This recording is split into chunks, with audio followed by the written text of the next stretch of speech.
Hello everybody and welcome to the video. This is sort of just a little thing that's going to go before the beginning of the podcast as kind of like a warning. And that's that this video is borderline unwatchable. Because Jay-Z's audio is extraordinarily quiet. Just to give you an idea, this is me talking in the video. The best. But the problem Hang on. gives me some Forget about this character. yeah. No, and Yeah. this so is they Jay-Z. said what? We want karma to be both more difficult to detect and more immediately on your immediately available mana, so we're bumping her cost up to blah blah blah. And then me. And goes, what about this character? Did you forget about...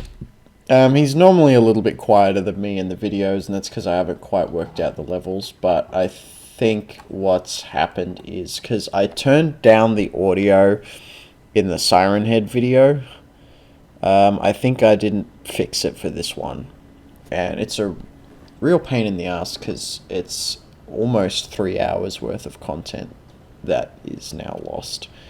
So if you can be bothered watching with the bullshit, thanks. Let us know what you think. If not, I wouldn't blame you if you skipped this video. See you later. Enjoy if you can. Hello everybody and welcome to the FUNSMITHS. I'm here with GrandJ. 5. Coordinated that. Yeah, we... Well done. At least I know what to do next time. It's all good. I am Viktor Pradley, and this is Senior GrandJ. GrandJason in. And we have some great Legends of Runeterra bits and bobs to talk about this week. Because as we know, patch 1.2 is out. Yeah, first balance patch of the legit game. Of the legit game, yes. If you don't count patch 1.00. Yeah. Yeah. I think that counts, right? Yeah, I've got some spicy anecdotes as well. Oh, Yeah. this is good. Oh, I finally played some games. So it's not from Expeditions this time. Oh, like Expeditions has been fun. Expeditions is free as hell, man. People are all like, oh yeah, like just copy decks. What's your deck list? What's your deck list? And so no one knows how to build a deck. So everyone in Expedition sucks. Except literally the only game that feels challenging to me is like Game 7. Yeah. And I win like half of them, I feel. Yeah. But Expeditions is free. Expeditions is free. Free AF. Because people can't copy and paste import deck. I remember it was kind of like playing Draft in Dragon Ball. Everyone used to try and just like build their constructed decks with their cards. And then I'm that one guy who's just like, keep taking 15Ks, keep taking 15Ks. Yeah. Just taking... Just go 15Ks and just slam face. Yeah.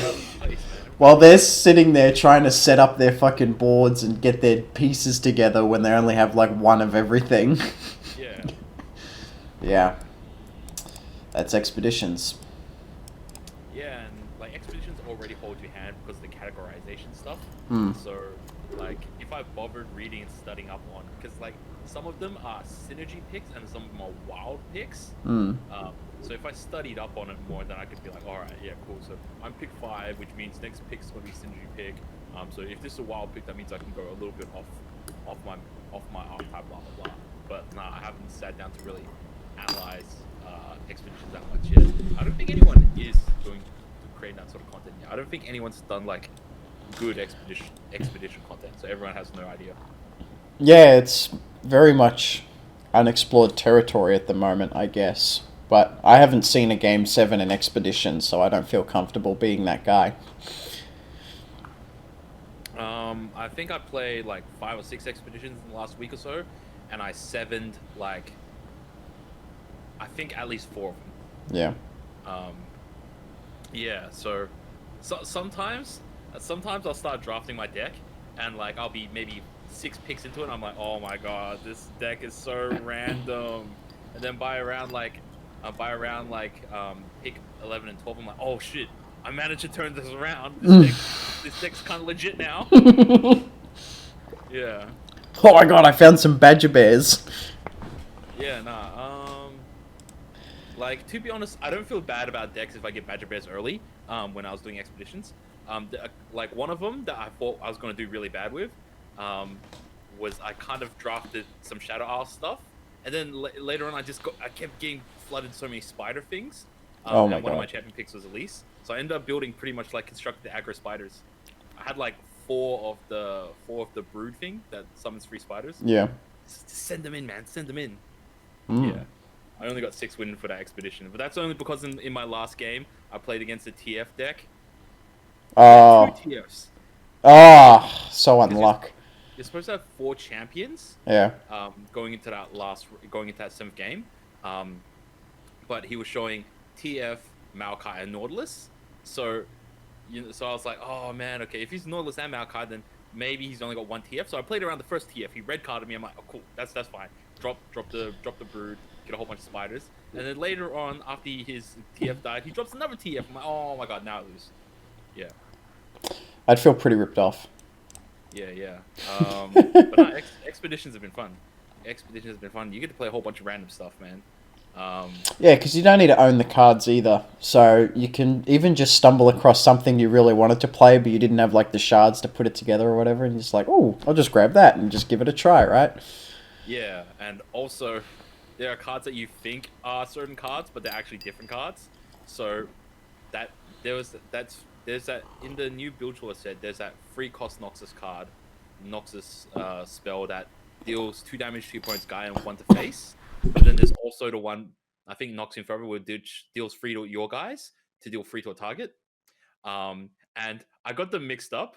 So one turn when I thought I could nuke a guy for free, it's only nuke the guy for 2. I'm like, wait, what the fuck? It's like, oh shit, this is the other one. Yep. Because they cost the same, but there's also like 3 Noxus cards that came with the new set that all just look very similar because they have that same kind of like Swain red palette. Yeah. So I got confused. Yeah, you were confusing Death's Hand with Noxian Fervor. An honest mistake. Alright. Cool, man. Do you want to get started with some patch notes? Because there's quite a few of them. And I did a little bit of a video because they put up a video earlier in the week like teasing the changes, which is I don't think something Riot has ever done for the main game, unless they were doing like some big... Remember when they like introduced like Juggernauts and things like that? And they were releasing like videos to introduce like massive reworks to like champion types like mages or whatever. They did like they've done shit like that. Yeah. I feel that the videos that they've been putting out, like where they like explain some of their patches, are mostly just overviews. Now, if you compare it to similar videos that they did for teamfight tactics, they just kind of gloss over certain things, but I don't always go into the specific details of every single thing that changed. So I think it's just supposed to give people an overview, give them a vertical slice of what's happened, and then Yeah. But so yeah, I did a reaction to it pretty much the moment it came out. Got it out nice and quick, and there was some pretty fun stuff. But this is of course a little bit more in depth. Plus, I have a better player with me who has he's probably got better things to say about cards than I do a lot of the times. And I've had some time to sit on these changes and watch some videos and see what other people think about it as well. So let's get right into it. So the first champion on the list is Vladimir. Do you want to read him or am I reading him? Okay, I guess I'll read it. So it's changed to it on its leveled up side. When it attacks, for each other attacking ally, deal it 1 damage and then 1 to the enemy nexus. For each other ally. Holy shit. Oh, okay, so they changed it. So basically, it used to deal 1 damage to your opponent's nexus for each 1 damage that you dealt to one of your guys, but now it drains your opponent's nexus instead for that same amount of damage. Yeah. So, I've been playing against a lot of Vladimir. People seem like just mega hyped for this change, and it's possibly because Vladimir is currently a very popular champion in League of Legends.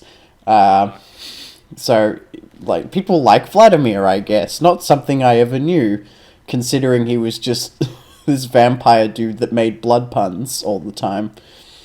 But people have been playing him a lot. But people have been playing him in the exact same deck people have always been playing him in, which is like Crimson Battle Scars, right? Yeah.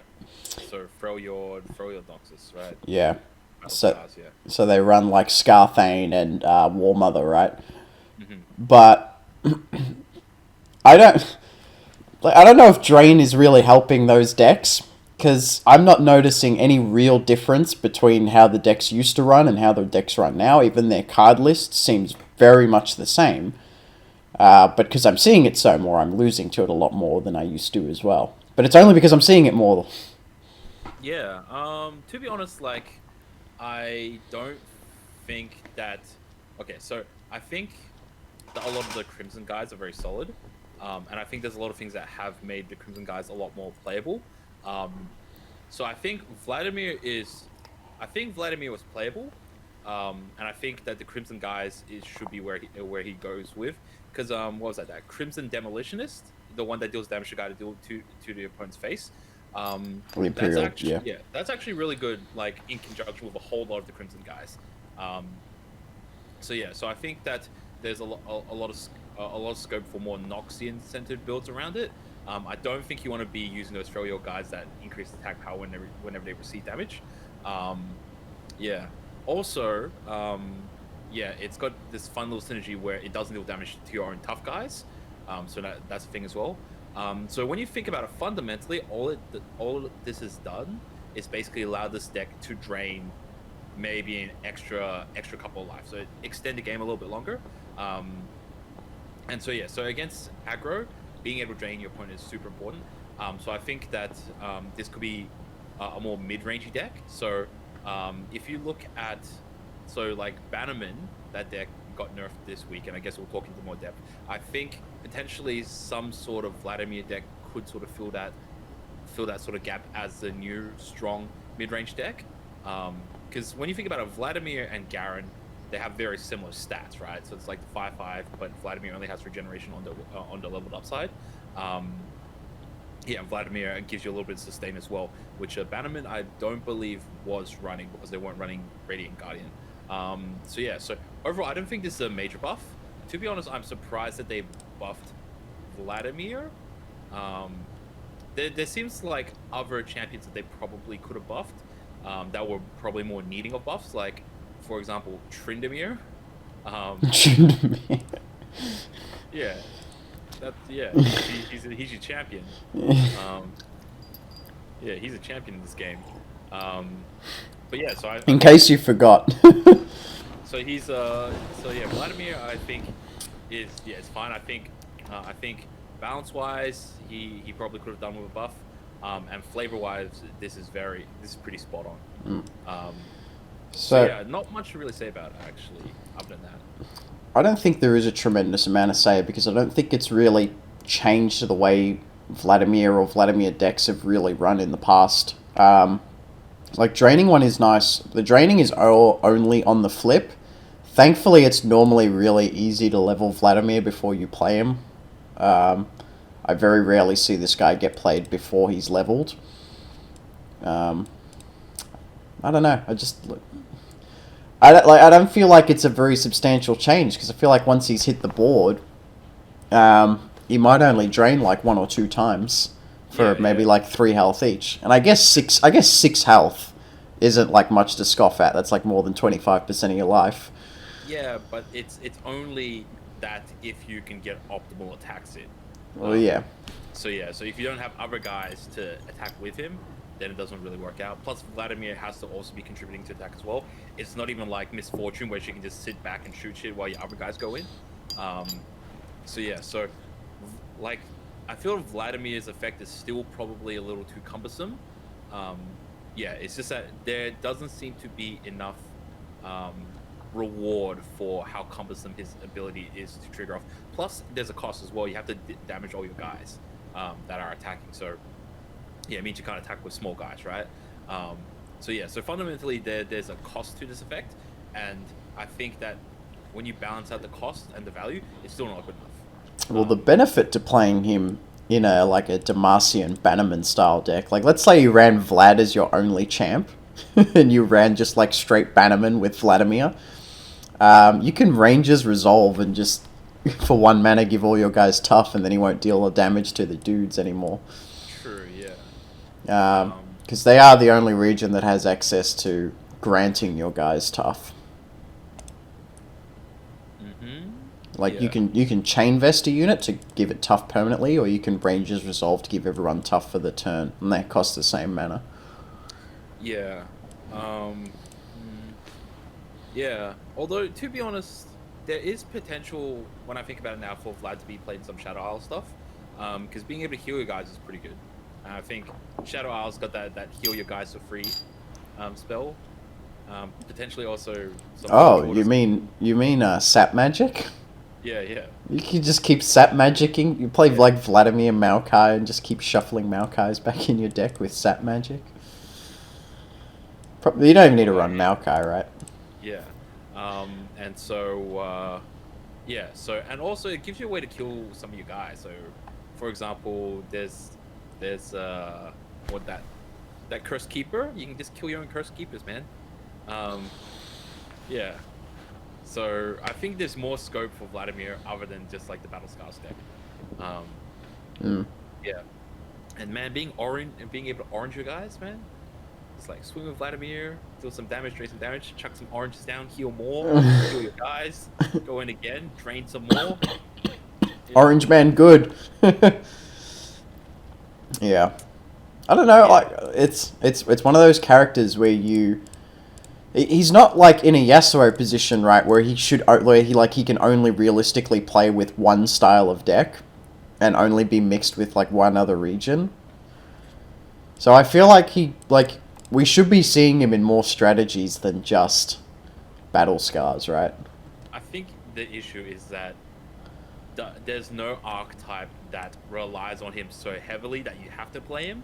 So for example, if you're running like any deck that sort of that does stunning sort of stuff, you have to run Yasuo, right? But there's nothing where it's like, oh yeah, deal my guys damage, or any sort of combat-y orientated sort of strategy where you're like, oh, I have to run Vladimir. Yeah. Vladimir is not such a key center. Yeah, well, hilariously, a lot of those decks were actually starting to cut Vladimir.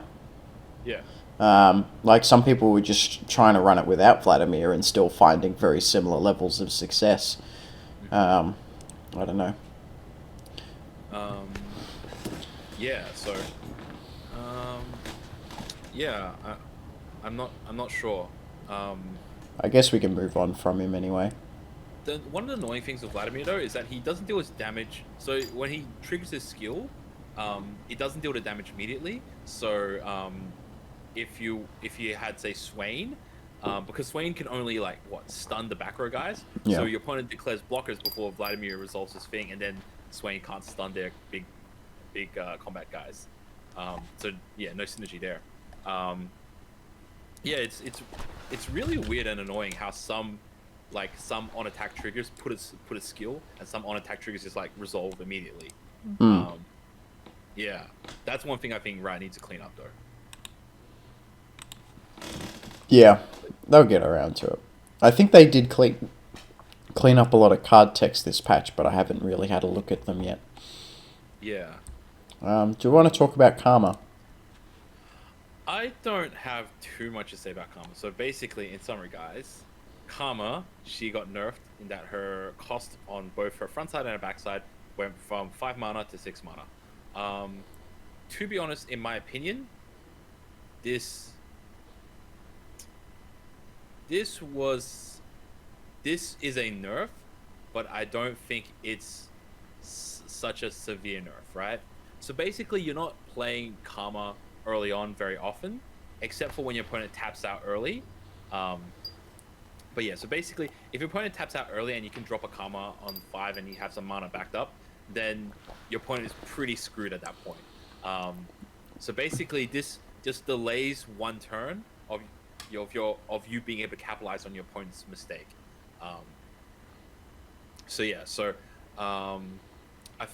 Basically, if you're dropping her in the late game at all, or from turn 8 onwards, it doesn't make a big difference because you usually have full spell mana banked, and you usually like cast some spells during like before combat, and then after combat you drop her. Yeah, and then your opponent either has like response or they don't have response, so you get a free spell most of the time. So yeah, I don't think that this is a very meaningful nerf, but it does nerf her. Seems like more of a nerf for bad Karma players than anything else, right? I think it makes it so it's less punishing for people who make mistakes against Karma. So, so I guess it makes it. It reduces the situations where Karma can be used to punish your opponent. Yeah, because you have to commit to it one turn later or like one more mana. Yeah, so they said what? We want Karma to be both more difficult to protect and more taxing on your immediately available mana, so we're bumping her costs up to blah blah blah blah blah blah. So in regards to like how much it's taxing your immediate mana, it doesn't really matter because like usually like a lot of times I found people drop karma like on their 9 mana turn. So and basically when it's really safe to do it, they just drop it and then like they get a free spell and then go straight into enlightenment. Yeah, and as for more difficult to protect karma, I don't think any decks are protecting karma. I don't think decks are protecting karma. Because she's run in Piltover Ionia, and they don't have defensive spells other than deny. Yeah, so I guess it makes it a little bit more difficult to deny your opponent's removal against it. But yeah, so I think this is fine. I don't think this is such a major nerf. But Karma was probably Ionia's best champion, so I think it is relevant. I don't know if there's a probably about that one, my man. Yeah. Well, I say probably because I haven't played the game so much. I don't know, I say probably because I don't remember old Ionian champions off the top of my head.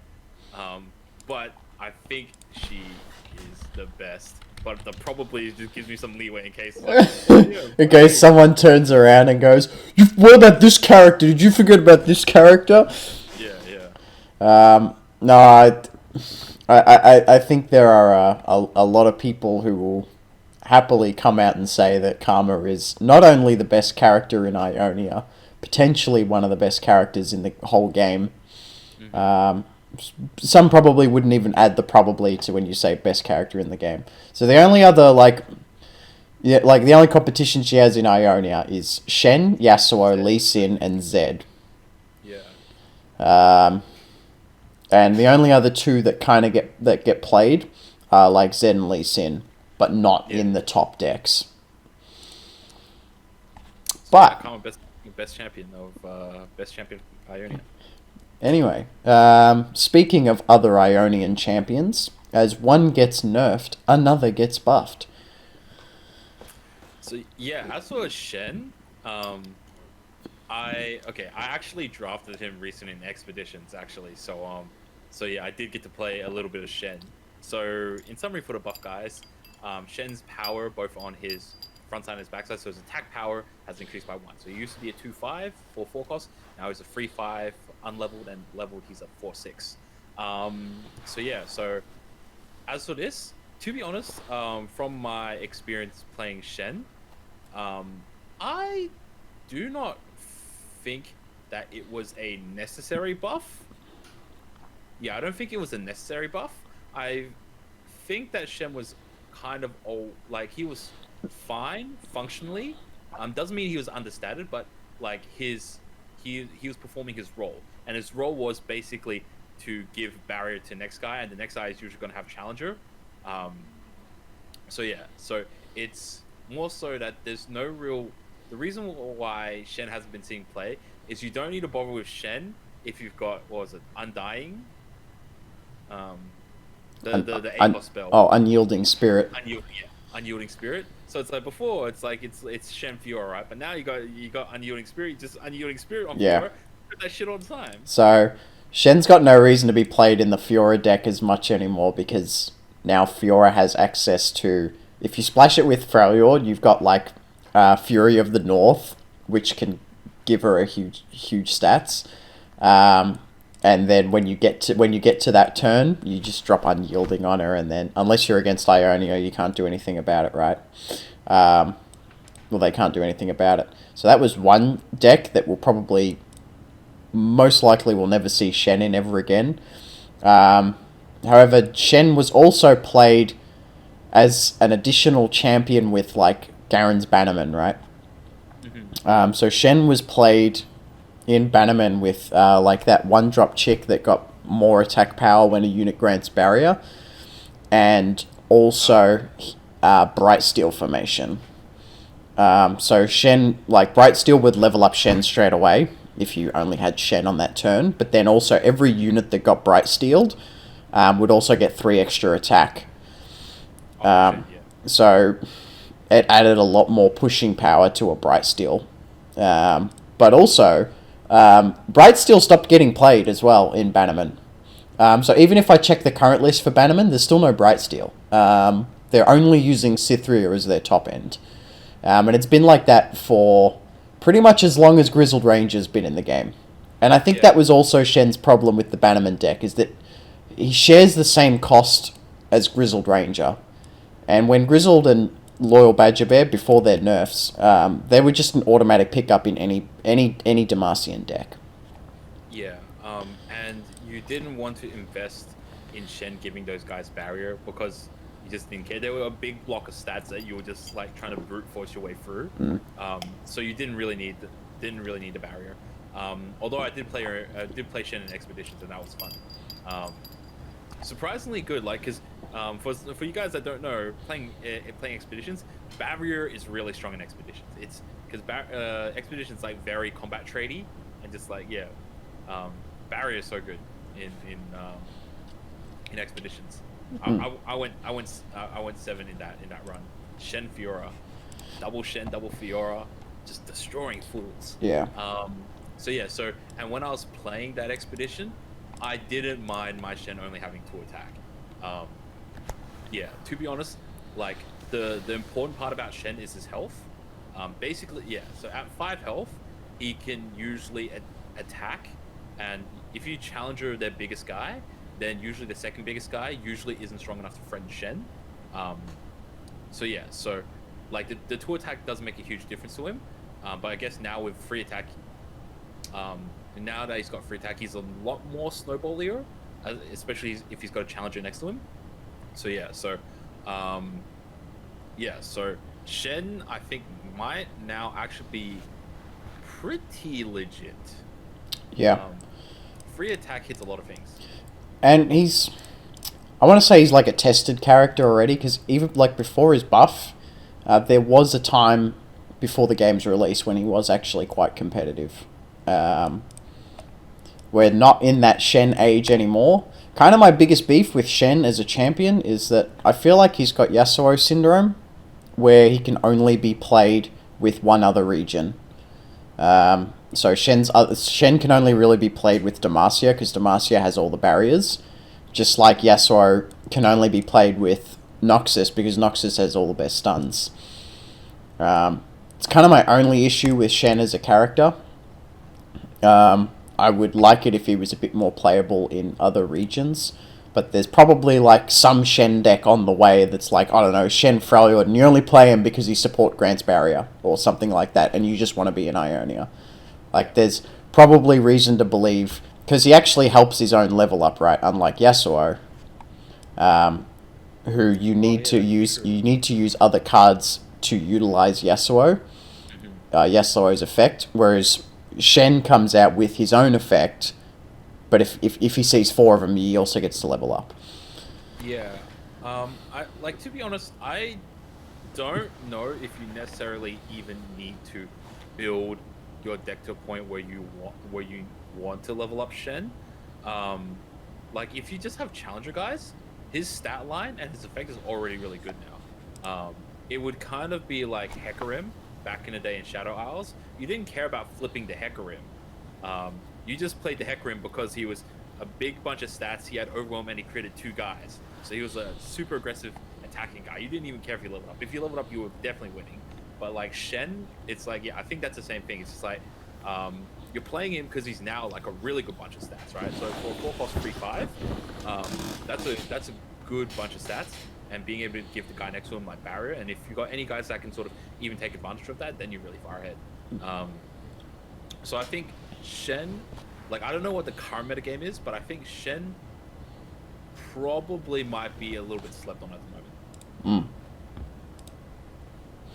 It's still early days.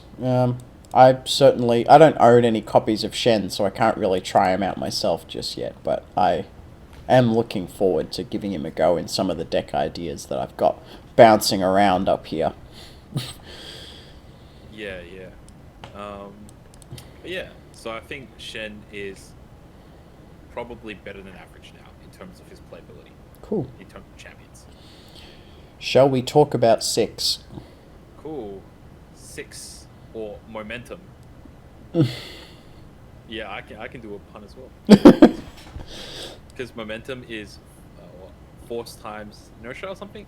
I think Vi, because yeah, Vi can mean 6, but also I think it's momentum in physics. Oh, okay. Yeah, that's another interesting little factoid as well. I didn't know that, and I've been watching Julia Sumner Miller all week. Yeah. So Vi, she got a nerf. She used to be a 2/5 on her unleveled side, but now she got 1 HP nerf, so she went to 4 health. She's a 2/4 on the she's a 2/4 on the unleveled side, but she's still and then she also got 1 nerf on HP on the awakened side, on the leveled up side, which is 6 down to 5 now. So yeah, apparently she was getting played a lot, probably too much in Piltover, and so they nerfed her HP. Yeah, she was the everyman of the game. Like, if you happened to be in PNZ and your deck could have nothing to do with a Vi strategy, and you just like needed to, even if you didn't need to fill a slot, you'd just be like, this deck's pretty good, but it would be better if I took this out and added Vi. And it was like that with just about a lot of decks. And I'm not even kidding. Bannerman cut Garen for Vi.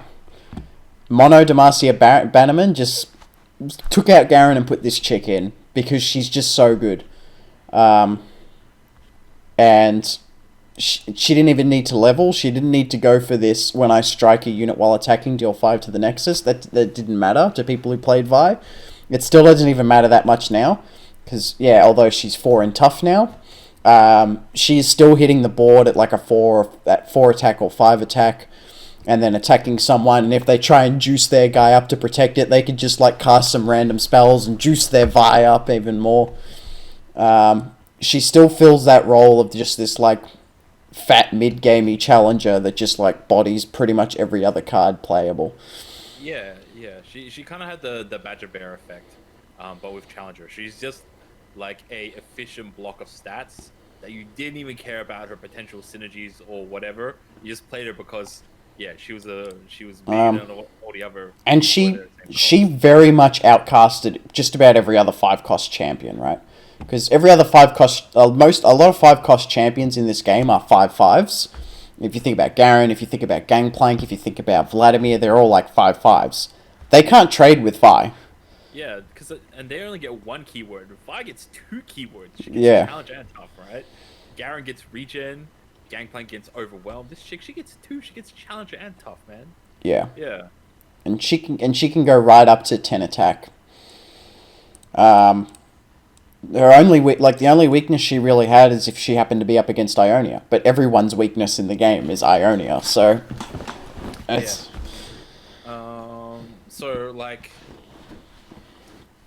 I think with Vi, this is a situation where a card got nerfed because they didn't want to buff other cards, right? So the reason Vi was being played in the 5-cost slot for a lot of decks was because there weren't other like better 5s. So like what does Piltover even have at 5 that could even compete against this, you know? Piltover. Let's have a look. So Piltover has I think Heimerdinger is cost 5.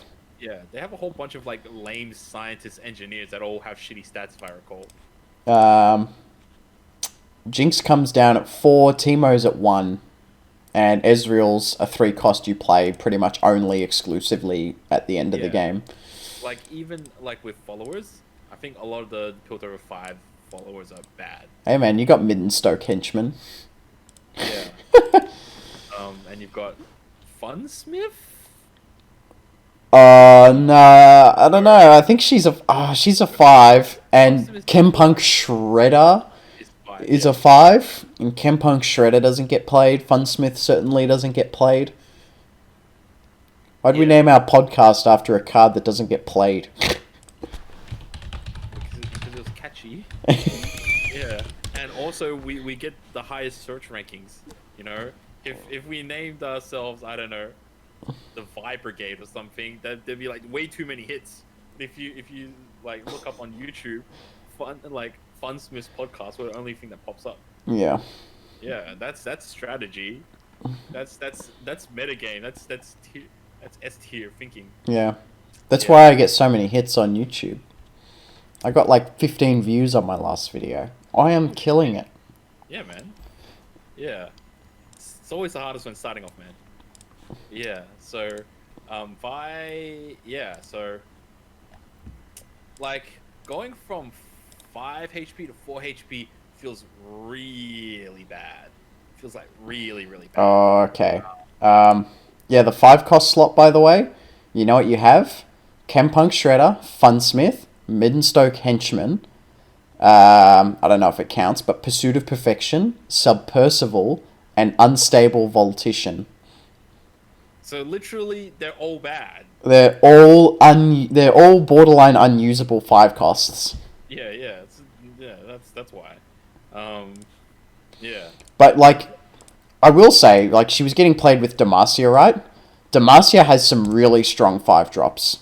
So she was even beating out like the strongest 5 drops in Demacia. We're talking Radiant Guardian, never gets played in Bannerman. And the tough guy. Swiftwing Lancer, which I'm pretty sure didn't even get dropped. They just threw it in. Garen, who has like Rally on his flip side, wasn't worth leveling Garen if you could have Vi. And Vanguard Cavalry's there, who's not a terrible card, but he's not as good as Swiftwing and Radiant Guardian. And I think Great Horn Companion's in a similar position as Cavalry. Yeah. But yeah, she was fundamentally 2 of those guys together. She was that challenger guy, and she was also the tough 5. Yeah, tough 5 HP chick. So yeah, she just had too many stats rolled into one. Yeah, but now the thing is that like I guess they balance the 5 health, because if you drew her later on, she had a really low base attack. But the thing is, like, if you Vi is mainly strong only if you got her in the early game, and then you were able to like stack a lot of buffs at her. Just like dropping a raw Vi for like 2 or 3 attack really feels bad. So yeah, so that's the thing though. It's like the upside was too good. The upside was too good, so now they reduce the upside. Now the average of those results is like real bad, but Vi is now really bad when she's bad. Yeah. Because when you think about it, 2-4, that's the same stats as that 2-4 challenger guy from Demacia, Laurent, right? Laurent Protege, I think. Yeah. Yeah. 2-4 So the same stats as him. She's a 5 cost Laurent Protege with tough. Yeah. But yeah. Yeah. The thing is that her stats are too efficient, and like no one ever gave a shit about leveling her up. There have been times where I could have leveled her up, but then I was like, nah, I don't want to commit all these resources into leveling her up.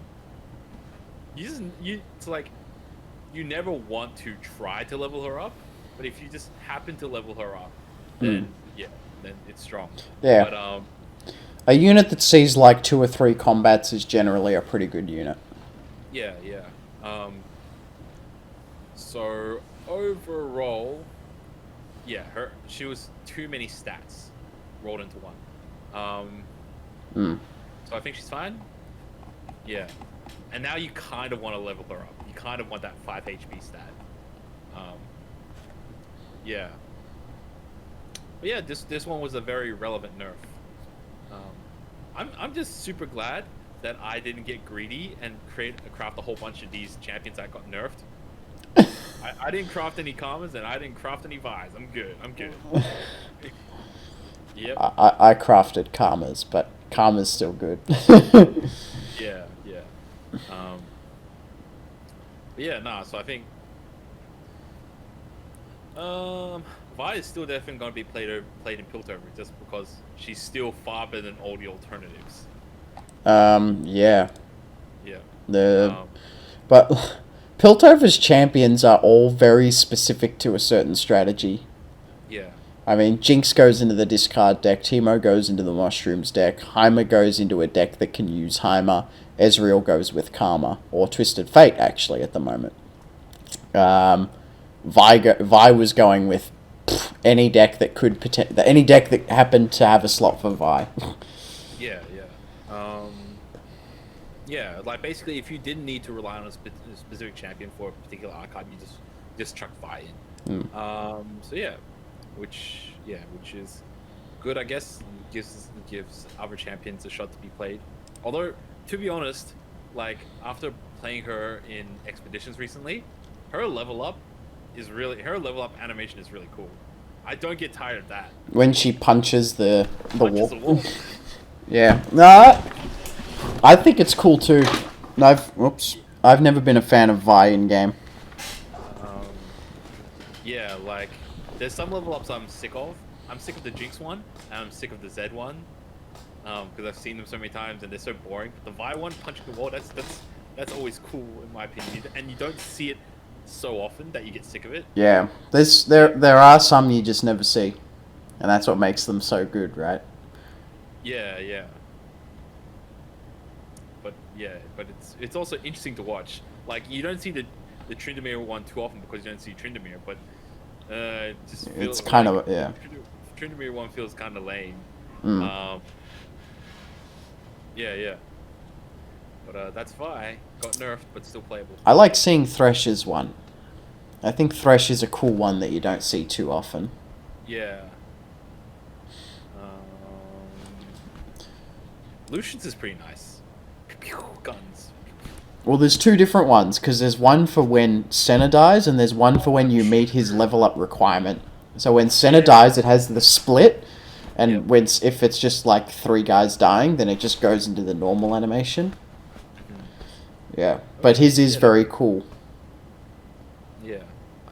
But okay, next card. We got a buff to Hecarim. He went from being base 4 attack 5 health to 5 attack 5 health. Still same cost and still everything else. His leveled up side is now a 6/6. So yeah, people just like stop playing Hecarim, and they're like, oh yeah, you know, now they want to buff Hecarim, even though they nerfed him a little while ago. So he was, I think, what, 5/6 previously, and then they nerfed him to a 4/5, and now they buffed him up to a 5/5. I thought he was. Nah, I think he was 4/6 originally. But the Shadow Riders used to be 3/2s. Okay. And now they're 2/2s. I think. I wasn't playing during I think they were 3/2s, yeah. Yeah. Yeah, okay, cool. Yep. So they gave him that point back, but they put it in his attack instead of his health. Yeah. Which I think is fine. I think it's giving him attack is better than giving him health because of the overwhelm, right? So he's better able to take advantage of having higher attack. Yeah, and as always, he still summons 2 Ghost Riders. Yeah, everything else is the same. You still have to attack with 7 ephemerals allies in order to level him up. But that does count the 2 that he gets when he attacks. So. And they get buffed on his leveled up side. So you only kind of have to get 5 other ephemeral allies to attack beforehand. I'm surprised that this card doesn't see more play, considering how easy it is to get ephemeral allies out. I think it's just an issue with ephemerals right now. Ephemerals just aren't considered that strong. Yeah. Yeah, I think one of the issues with ephemerals, because I did draft them at some point at expeditions, and the the spells that give you ephemeral units, like the one that gives you 3 1/1s or gives you 2 2/2s, they're both slow. So that's a big issue in that yeah, like it's really hard to use them on defense. And after, even if you attack on offense with your ephemeral guys, you've got nothing on defense, so you're probably just like always open attacks, and then you're like, oh yeah, cool. Like, do I just cast these guys to do nothing? Yeah. So in theory, in theory, I feel this guy should be seen more play. Like, because Ionia now has, yeah, Ionia has decent supports with ephemeral, right? Because Ionia's got like what, Death Marked, which like switches like pulls ephemeral off one of your guys to put on your opponent's guy. Yeah, they do that. They do that with the Kraken, the, you know. thing, yeah. Yeah. And they now also have Eye of the Dragon as well, which spits out an ephemeral dragon for you.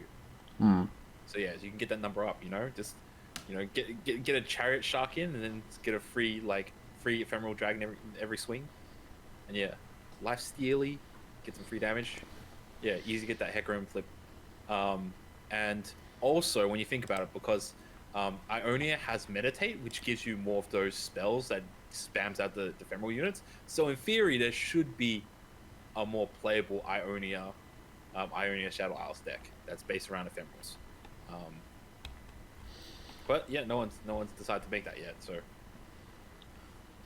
yeah, so I feel that like I'm kind of in the same camp with Hecarim as Shen, in that like it's weird that they buffed it.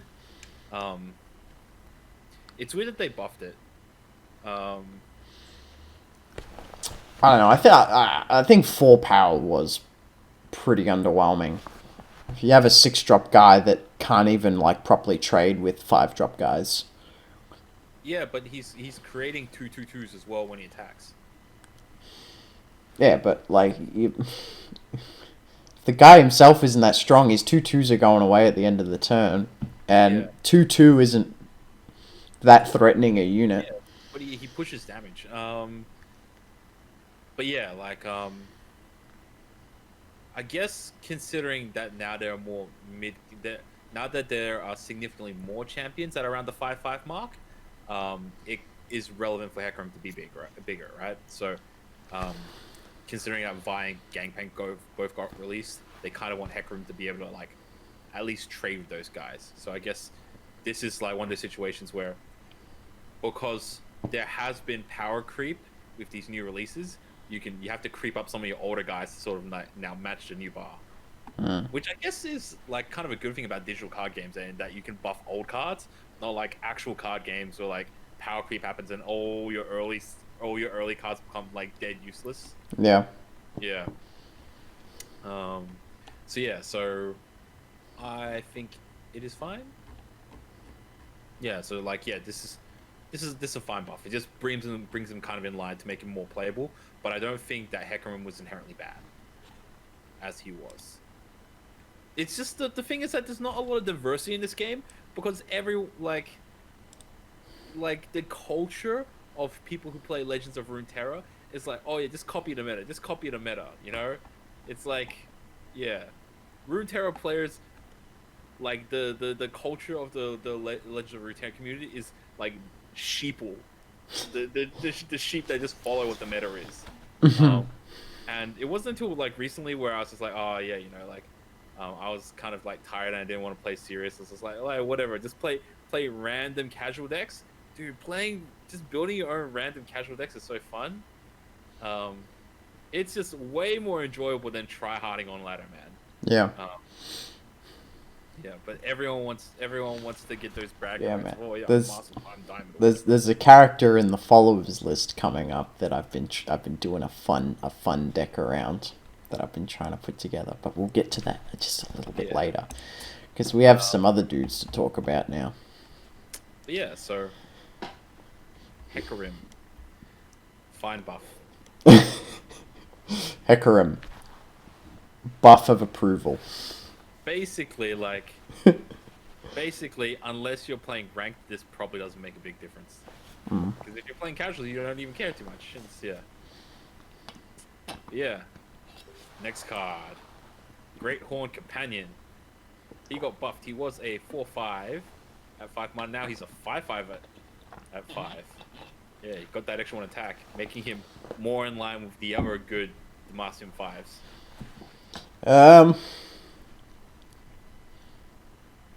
Yeah, he's good, but I never thought he was bad. Legit. Yeah, like He was, but I never at 4/5. Like that could attack twice. I was happy when I pulled him off Remembrance. Yeah. Yeah. I was like, there are times where I'm rolling Remembrance, and like if a guy's just done, I'm like, man, I really hope I get a Radiant Guardian. Or if there are times I'm like, Cavalry would be really good here. There are honestly times where I was like, man, I really hope I get the Scout off this pull. Yeah, high pressure and stuff. Yeah. So, like, I really never thought he was bad. But sort of their explanation here is that because they took a 1 attack away from Grizzled Ranger and Badger Bear, they didn't want to, like, they were gimping Demacia in general, that just like automatically put these guys in by nerfing them, but they didn't want to gimp Scout decks by taking like a point away from Scout decks, which typically aren't like super oppressive at the moment. So they put it into this guy, who is a unit that doesn't really get main decked ever, because of the stiff competition going on in Demacia for that 5-drop slot. Yeah. I think it's an interesting case study just to look at Demacia's 5-drop slots and how playable all of them are, and the reasons why you would want to play each one. But there are like 3 that stand above all, right? Which is Garen, because he's a champion and he has a level up and a really powerful level up ability, but he's stat-wise, he's weaker than the other ones on his front. Radiant Guardian, which has a special condition you need to fulfill in order to get arguably the best of all of them, but you have to fulfill her condition beforehand. Or like Swiftling Lancer, who comes out with Challenger, and then when he dies, he gives you another unit back. So, yeah. Vanilla 5/5 tough. Or you go for a Vanilla 5/5 tough. It seems like that area for Demacia's 5-drops, it's like, this is the slot where you get a 5/5 unit that has like a keyword or something like that. Yeah. And if they have an additional keyword, then they will lose a stat somewhere else. Which is the case for Swiftling Lancer, who only has 4 HP, because he has both Challenger and a Last Breath effect. So Greathorn is now in line with Cavalry, who is a 5/5/5 tough. And the Moose is a 5/5/5 Scout. Yeah. So yeah, like it's a lot better in Expeditions now. Yeah. Yeah, it's like surprisingly scary how much you can pressure your opponent. Yeah. Oh man, now that it's got 5 attack, it can get a whole bunch of like Noxian support, and also it's got that Plunder guy from Freljord that can give him trample or Trample. Overwhelm. Yeah. Oh, okay. Yeah, overwhelm. You know the bear guy from Freljord. Oh, yeah. Yeah, that can give all your +5s. Yeah. Yeah, man. Now, like that's a big jump from 4 to 5, because now he hits all those like 5 attack thresholds. Oh man, you can, like play some of those. There's those Noxus cards, stun your opponent's guys, punch through 5 twice. There's a card in Demacia right now that's not seeing any play, but I'm actually really surprised by. So the Moose, the full art of the Moose has a chick in the picture, and that chick is actually a 6-drop unit, where if you check her art, the Moose is she's riding the Moose. Genevieve Elmhart, she's a 6-drop unit with Scout Challenger. She's only 4/4, but she like gives all of your allies 1/1 for the round. Oh, so yeah, she's kind of like a Bannerman that you don't have to play in Mono Demacia. Yeah. And I think she's really underrated. I think she's really high impact. Just wanted to throw that out there because I drew her off. I've been fooling around with Laurent Chevalier, and I've drawn her a couple times off that guy, and she feels really good hitting the board. Yeah. I have literally never seen her. before. I was very unaware of her until she popped up after Laurent Chevalier created her.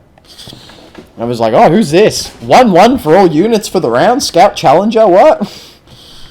I think it might be because, well, it's because like Chifrio, like Cyphria exists, right? And Yeah, Cyphria has, like, higher base stats. she competes for the Cytherea role. Yeah.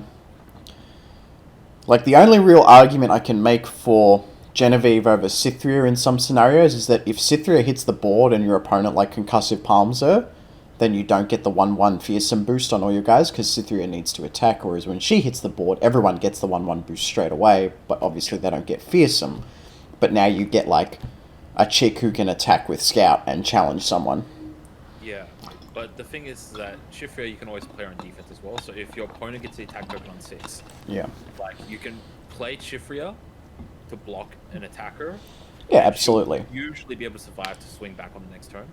But yeah, so I think Genevieve more gives me hope for Scout decks in general. Like actual Scout decks. yeah.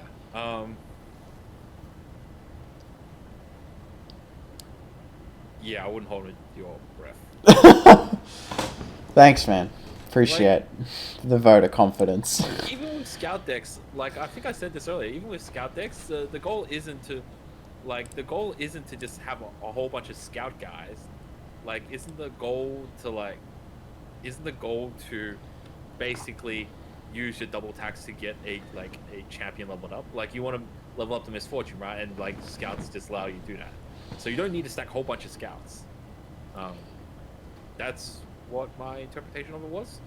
So yeah, I get that. Like the current like Misfortune deck is run with Scouts, and the only Scouts in the deck are Quinn, Grizzled Ranger, and that's it.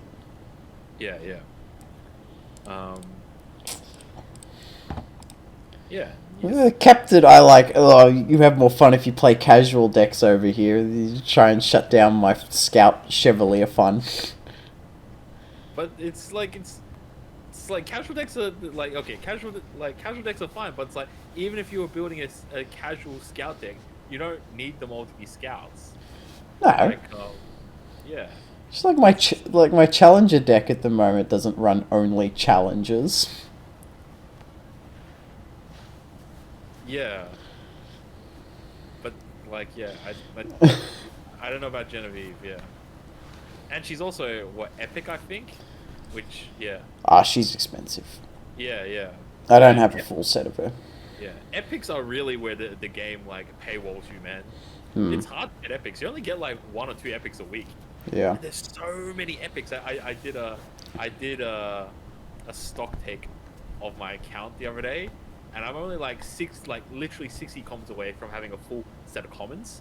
I think I'm about 50 rares from having a full set of rares, but like in terms of epics, I still got like 70 or something epics, and like epics is gonna be real slow.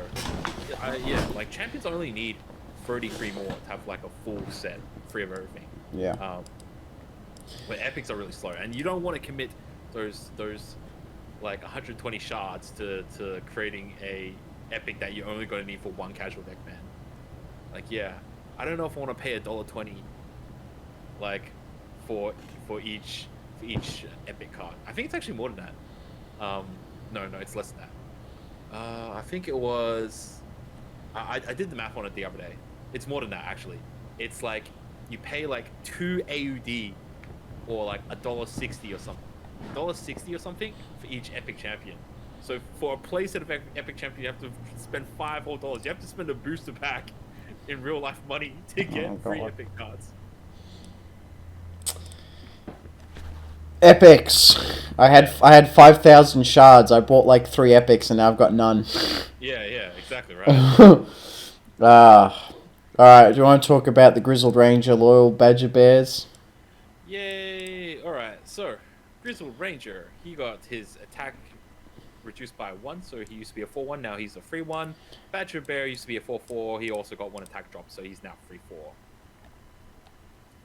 3-4. Yeah, obviously this needed a nerf Because yeah, it's the bear, man. The bear was too good. Yeah. The bear was too good. So Bannerman have dropped Lore Badger Bear. They've gone back to just running Laurent Protege. Because Laurent Protege fell off the face of the earth when Badger Bear came to the game. Because 4-4 was better than 2-4 Challenger.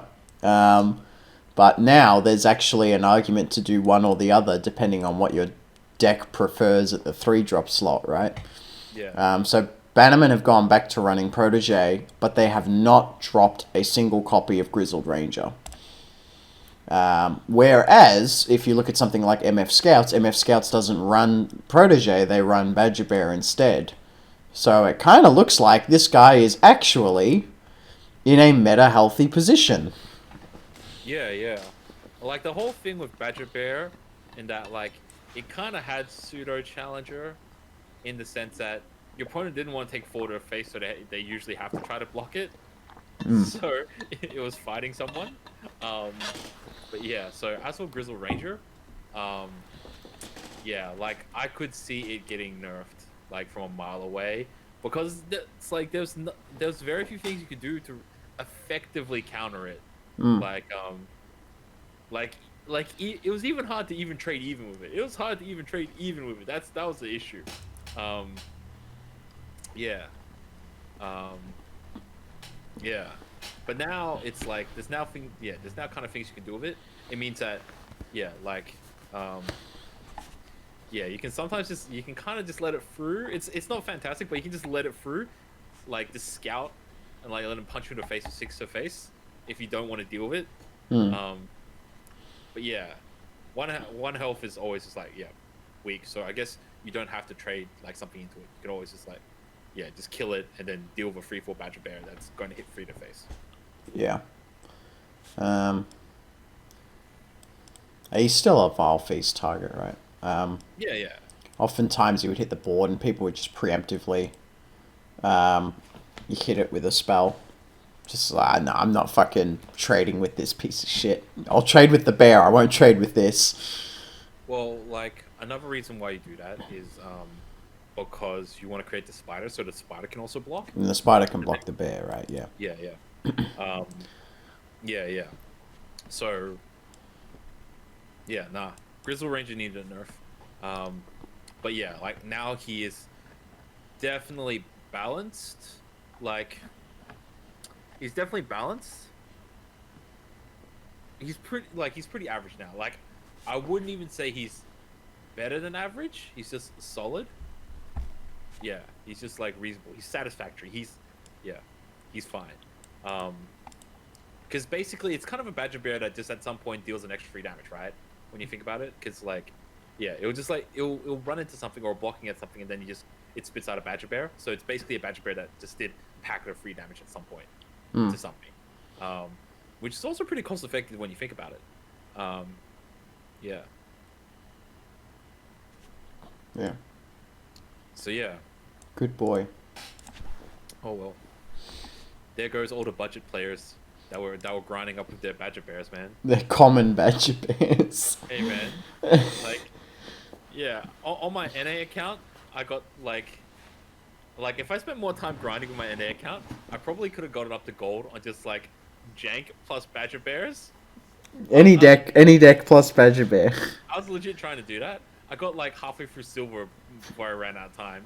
Oh. Yeah, it was literally like standalone Badger Bear and the Grizzle Ranger. For anyone who's listening to this for the first time, no, he's not a silver gold level player. I'm a gold level player. He's a arguably Masters level player. Yeah. I barely missed out Masters last. Barely missed out Masters. Because he ran out of time, not because he wasn't good enough. Yeah. I was Diamond 1 ADLP. I just needed one more game. And I was 2 minutes over the cutoff. If I had one more game, I could have made it. I had a 50-50 chance at that point. But I was on a win streak, so I probably could have made it. But, yeah, but it's because they cut the server time off, like a day and a half earlier. So I thought I had extra time. But yeah, so, yeah, I wanted to challenge myself by seeing if I could grind up to gold with, like, a fresh account and just create some Badger Bears and let's go. Surprisingly not bad. Surprisingly not bad. Yeah. Yeah. All right. So I guess yeah, those had to get there. Yeah. Next card is Laurent Chevalier. 4 cost free 2 now. It used to be a 4 cost free 1, so it got 1 health buff, which I would agree with. Yeah, he there's no denying that he was not a playable card beforehand. And now I think he's playable enough that I can have fun with him, but he's still not great.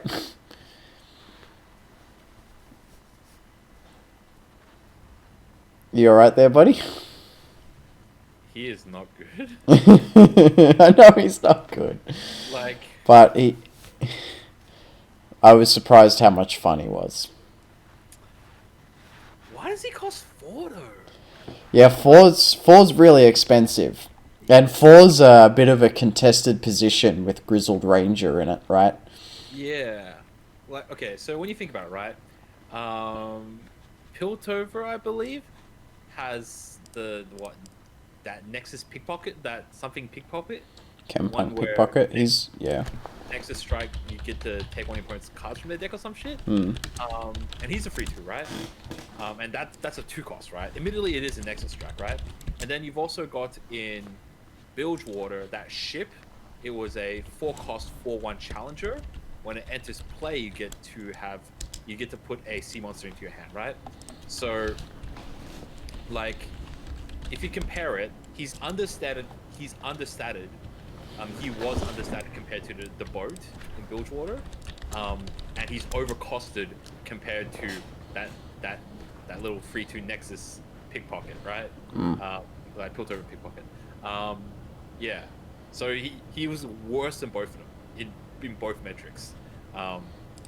Yeah. And 1 health and like Challenger and 1 HP is a shitty combination, man. Yeah. It's like if he was free 1, at least give him barrier or something. But like yeah, no. Free 1 Challenger? What the hell? 1 health is so bad in this game. 1 health is so bad. So the thing is, right? So he's got an effect that makes you want to keep him on the board because you want to get like multiple strikes off, right, and keep generating more stuff. But he's got a stat line that would encourage him more to be played like a guy you just run into something bigger than him, or run into something that's got a bit more health. Yeah, yeah. And just sacrifice it, kind of like what the 5/1 is used for in Noxus. But he also is really expensive for that kind of role. And he dies too quickly to be able to generate more value than what he's worth. Yeah. Now, Like, the 4-drop. I'm just sort of looking at cards that are also in the 4-drop range. At 4-drop, you also have Vanguard First Blade, which is the guy that gets 2/2 every time he attacks. You have. He's alright. He never gets played, but I like him. You have Bannerman, which doesn't really get played on turn 4 always, because sometimes you want to build more of a board before you use it. You have Swiftwing Vanguard in that slot, which summons 2 birds. Challenger birds. yeah. You have Grizzled Ranger. Surely there's something unowned I'm not seeing here. You have Mage Seeker Insider, Swiftwing Diver, Laurent Blade Keeper. Yeah, Blade Keeper, the guy that gives you guys +2/+2. Yeah, he was understated. Like, they dicked his stats too hard considering his effect. Like, they overvalued his ability. Yeah. The Like, 4-drops. It I just could seems. understand him being a free 1 if he had quick attack or something. Hmm. But yeah, like at free 2 he's still probably bad. Like I'm pretty sure he's still really like okay, I won't go to say he's really bad, but I'm pretty sure he's still bad.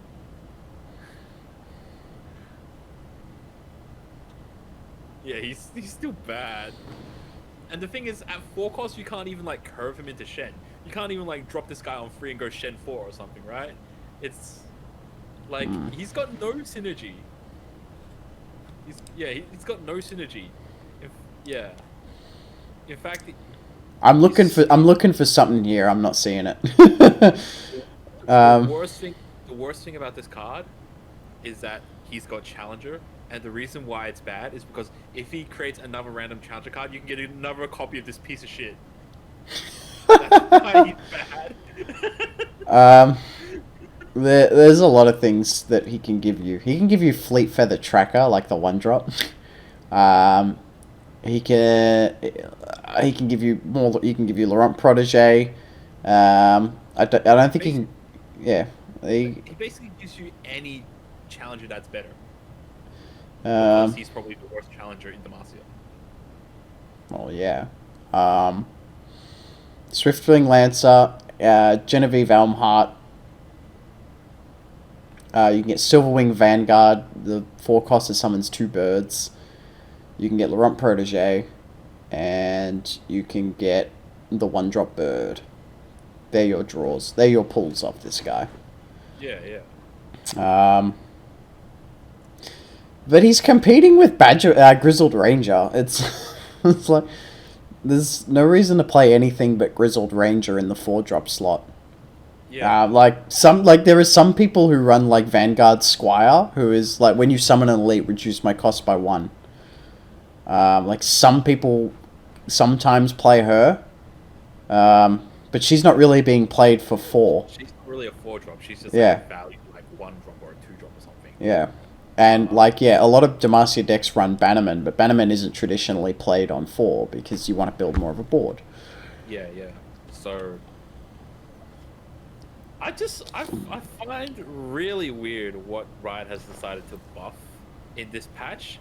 It seems like all they did is just got a computer to, like, spit out all the numbers. So it's just like, alright, what are, like, the bottom X amount of, like, worst performing cards that, like, cards that no one's played? And it's probably the bottom 5 list. It's probably like Shen, Laurent, blah blah blah. You want to know what card got buffed in like the last balance patch? Laurent Duelist got buffed in the last balance patch. So he's a 3-drop 4/2 given ally challenger this round. So it seems like every patch they just want to buff a Laurent. Which is quite humorous. Also, Laurent Duelist, probably a lot better than Laurent Chevalier, because you can curve Laurent Duelist after War Chef, and give War Chef Challenger, so you can protect War Chef by running it into like a spider or something, and Duelist does not get played. But he shares a slot with like Laurent Protege, he shares a slot with Loyal Badger Bear. Even shares a spot with like Senna if you're in that kind of deck. Yeah. I don't know. It seems weird thematically that a whole bunch of guys that are all about Challenger suck at fighting. Yeah. I wouldn't be challenging guys if you had a glass draw and you just get knocked the hell out every time you just do. Yeah, like. How come there's not a quick attack challenger would be really strong, but I feel like one of these guys should have quick attack. Yeah, right. Yeah, like I think Riot. I think Riot, when they designed this game, they made spells weak, and they wanted the game to be more like combat orientated. But yeah, so they probably, because they assumed that spells were really weak, and then the game would be very combat orientated, they probably made the stats of challenger guys really weak to compensate for it. But they didn't realize that, spells are still good in this game because of spell mana being a thing. So now they have to start buffing up all these challenger guys that they understated because they thought challenger was too strong. So yeah. Who knew? Spells are so good in this game, so they have to like keep buffing up stats of guys. Yeah. But yeah, so this doesn't even matter because he's still bad. He's just a lot less bad. But like, just because he's a lot less bad doesn't mean he's good. Like, he used to be like game throwingly bad. So, I drop this card and then guess I just lose now. Yeah, because your opponent can just kill it without even trying, man. It's like, yeah, your opponent can kill it. Like he can't even beat a spider. That he can't beat a spider. He, yeah, can't beat a spider. I'll show you. I'm gonna run him into a spider next after we finish, and then I'm gonna give him take heart and make him massive. Yeah. All right, let's move on from this guy. Okay. Let's talk about one of the biggest nerfs I've seen in this game. Oh yeah. So next card that got nerfed is Standalone. What's a free cost burst spell that gave your only ally +3/+3, and now it costs 4. This is a big nerf. This is a nerf that makes the card borderline unplayable.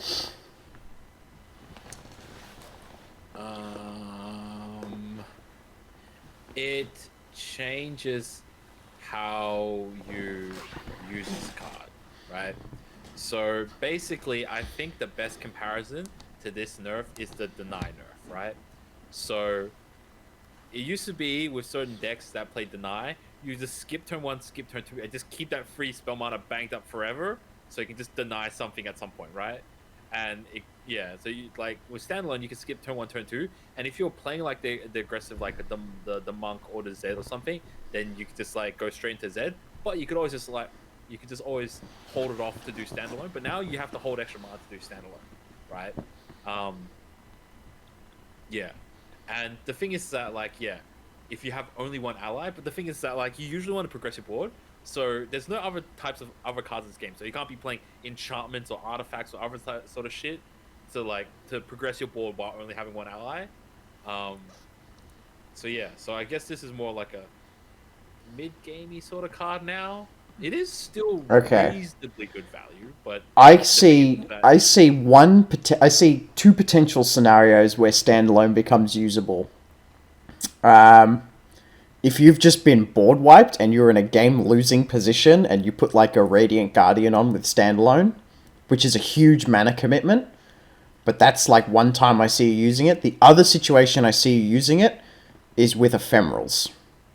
Because you can play Ephemerals and your Ephemerals keep dying, and then you can play something like Iron Harbinger and give him Standalone, and then he gets like one attack every time you summon another Ephemeral from there. But like Ephemeral's like the only way I can think of that keeps your board light on units in order to use Standalone. Yeah, well,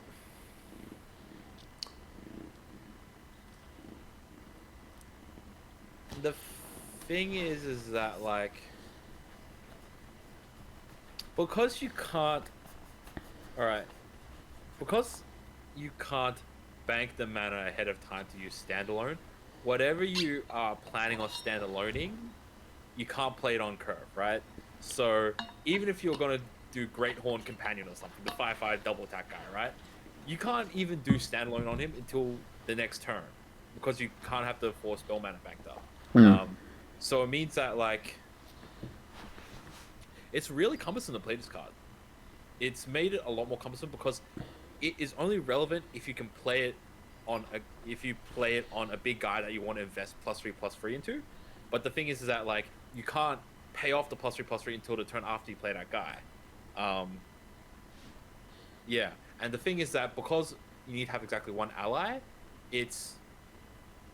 you want to track this effect down as soon as possible because that way the chance of you having only one ally is greater. It feels like there's just too many hoops to jump through for this card now. Yeah, it's I think they killed the card, and I don't even really agree with the change because I don't think Standalone Monk, Standalone Zed was that bad. Well, that frustrating of a combo to deal with anymore.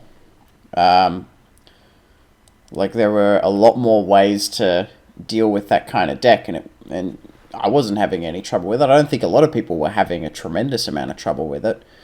This is not a card they nerfed for the sake of competitive play. With the exception of maybe, Fiora Standalone. In Fiora decks that get taken to some tournaments. Standalone wasn't seen at tournaments. No one was taking Standalone Monk. No one was taking Standalone Zed. It was played by some people before the game's full release to get bad players into Masters. And then that kind of dropped off really quite big time.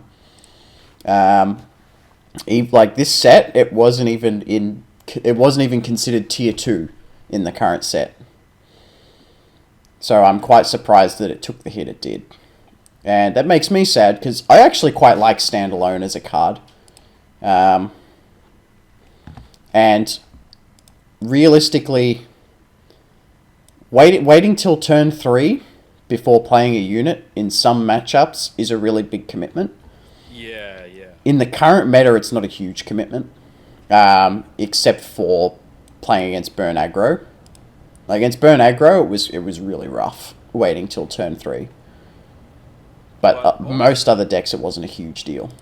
I think also it was a reasonable payoff for the risk that you put in. So the thing is that against aggro decks, your opponent just goes wide on you, and against control decks, your opponent uses non-damage removal. Because like I recall doing the math on it, right? Even if you were to do Solitary Monk or Zed plus Standalone on your 3-mana turn, if you're playing against a Shadow Isles deck, they can bank 3 mana and then go into 4th turn to do Vengeance on your guy, or if they do Will of Ionia, etc., etc., etc. So standalone was countered by so many ways. Your opponent either goes aggressive on you, or they have like removal tools for it. Go ahead. Yeah, sure. So I don't think it was that oppressive. Like it wasn't even like that oppressive in the meta anymore. It just kind of took out a whole way that you can play cards, right? So now you can't ever think, oh yeah, here's a good free drop. I'm just gonna skip turn 1, skip 2, this free drop plus Standalone. You know, it's killed it for every card that could have been a good like beefy free, right? I think Standalone will eventually be reverted to a 3-cost spell, only after Unyielding Spirit gets changed. I think once Unyielding Spirit gets changed to be something else, then Standalone should return to its original form. Because I think Standalone's only really a problem within certain metas. I don't think Standalone is going to get buffed for a long time. It seems the evidence seems to show from how Riot seems to be addressing which cards to buff and which cards to nerf. They just look at which cards are being played the most, which card are being played the least, and then just like a couple of other random picks, right? So Standalone wasn't even being played that much. So but it's not bad enough to the point where it's like not going to be played at all. That's the thing. It's hard for this card to be bad or terrible, because fundamentally it's still just like a buff, right? But it's not going to, but people will still be able to play it. It's just going to be kind of like niche when you use it. There may even come a time when Riot changes its speed and takes away the 1 ally restriction. Like, what if this card was like dude, even if they took away 1 ally. Oh, yep. Nah, I'm trying to compare it to a card that's this round only. Nah, never mind. Like, I think they changed the way in which you use the card. This card used to be a build-around card, so it used to be like, it used to be a build-around card, right? Just like how Raven made like discard cards build-arounds, right? Built around that, right? Standalone was a card that built your entire strategy, right? You want to play the best free you can, skip your turn 1, turn 2, go into Standalone, right? But they want to change it, so this is just a conditional combat buff, right? So just like how there are a whole bunch of random combat buffs like Riposte and etc in the game, they wanted to make it so that it was a solid buff, but in a conditional sense. But now it's just a little bit too conditional. I don't know if it's maybe too conditional. I think it is. Having exactly one ally. It's doable, but you can't. Usually, if you have one ally, you kind of want to get second ally onto the field as well. It's now. Well, what would you rather do on turn 4? Would you rather stand alone a 3-drop, or would you rather just play another guy? I'm not saying you're doing it on turn. I'm Yeah. not saying you're doing it on turn 4. I'm just saying that, like, if there's combat and shit happening on like turn 5 or 6 or whatever, and you have like the 2 or 3 spell mana, and you have like 1 or 2 mana spare, you can cast standalone, right? During combat or whatever. But you usually want to have a second guy. Yeah. So it's like the times where you have only one ally, you kind of want to play a second ally on the field. Yeah. Okay. Yeah. No. Rearguard nerfs? Yeah. So a whole bunch of aggro cards got nerfed, and Legion Rearguard is one of them. He used to be a 1-cost free 2. Now he's a 1-cost free 1. So got 1 health nerf. Just like a whole bunch of other cheap Noxian aggro cards. Yeah, he's unplayable. Well, it's like, why would you even play him then? Like, yeah, why would you even play him? Okay, like this is a 3/1 that can't block, right? You know what else is technically sort of a 3/1 that can block? Legion Saboteur. Give me a sec. Yeah. Okay. So, we were talking about Legion Rearguard, who is now a 3-attack, 1-health unit that can't block for 1 mana. Yep.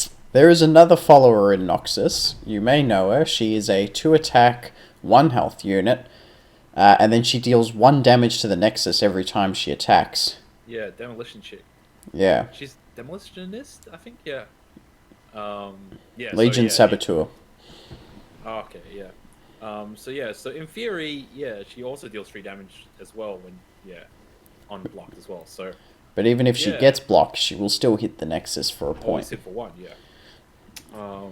To be honest, the biggest thing about this guy, the main value of this guy, is that he had 2 health. The 2 health really hit him hard, man. Because you could drop him against Piltover on turn 1, and he couldn't be Thermo Thermo. Yeah, I said that in my video. I said, wow, this guy used to be able to drop him turn 1 and he wouldn't get Thermoed. Like, real talk, I mean, if you just count his stats, like, he's got 4 stats, right? He should be able to block now. He should be able to block now, right? Surely. Yeah, because like you got like random 2/2s in the game, like Chifria, just vanilla 2/2s, right? And in theory, like 3/1 is weaker than a 2/2 is in theory, because health is worth more than attack. So he should have no drawback at all. He should just be like straight 3/1, and yeah, his thing is that he's got 3 attack, but he's only got 1 health. So yeah, he should be able to block now. Yeah. It'd actually be kind of relevant because like now he can be like a 1-drop that you can use to block fearful guys with. You know, that's like fearsome guys. Yeah. So yeah, give Noxus something other than aggro. You know. Let them block those fearsomes. Let them block Elise. Yeah. But now it's kind of like there's no reason to play him. Yeah. Unless you want to get an early Noxus guy. But then again, you go with the 2/1 chick anyways, right? Yeah. Surely. They also have Precious Pet, which is a 2/1 fearsome. Yeah. Yeah, he should be able to block, because that way he can block Precious Pet. Yeah. But like another reason why I think that they nerfed him is because you kept using. Actually, I need to look up these names. There's that new 2-cost chick that deals damage. One of your guys deal 2 damage to your opponent. That was kind of hard to play in Noxus aggro if you didn't get the Crimson Disciple. Crimson Disciple. So yeah, I found that a lot of times I was like dropping her to nuke my Legion Rearguard for 1, but now you can't nuke your Legion Rearguard for 1. Yeah, no. So yeah, he's lost his value, which is having that extra 1 HP. So he's bad now. I really would hope they take away the can't block tag, because I feel like he's just in line with all other 1-drops now, but he has a debuff. Yeah. Yeah. Okay. Yeah. While we're on aggro, do we want to bring up Boom Crew Rookie? Yeah, okay, we'll go. Okay, yeah, we'll go Boom Crew Rookie. So he was previously a 1/4, now he's a 1/3, and now people can stop crying about him, right? They'll probably still keep crying about him. Oh man. Oh, he's effectively a 3/3 for 2. OP. Yeah, I guess it's definitely made this card a lot. It's definitely made this card much more in line with being fair. So yeah, so now I think he's fair. Yeah. At 2 cost 3 health, there are units that can trade with him now, and trade favorably because he only has 1 attack. But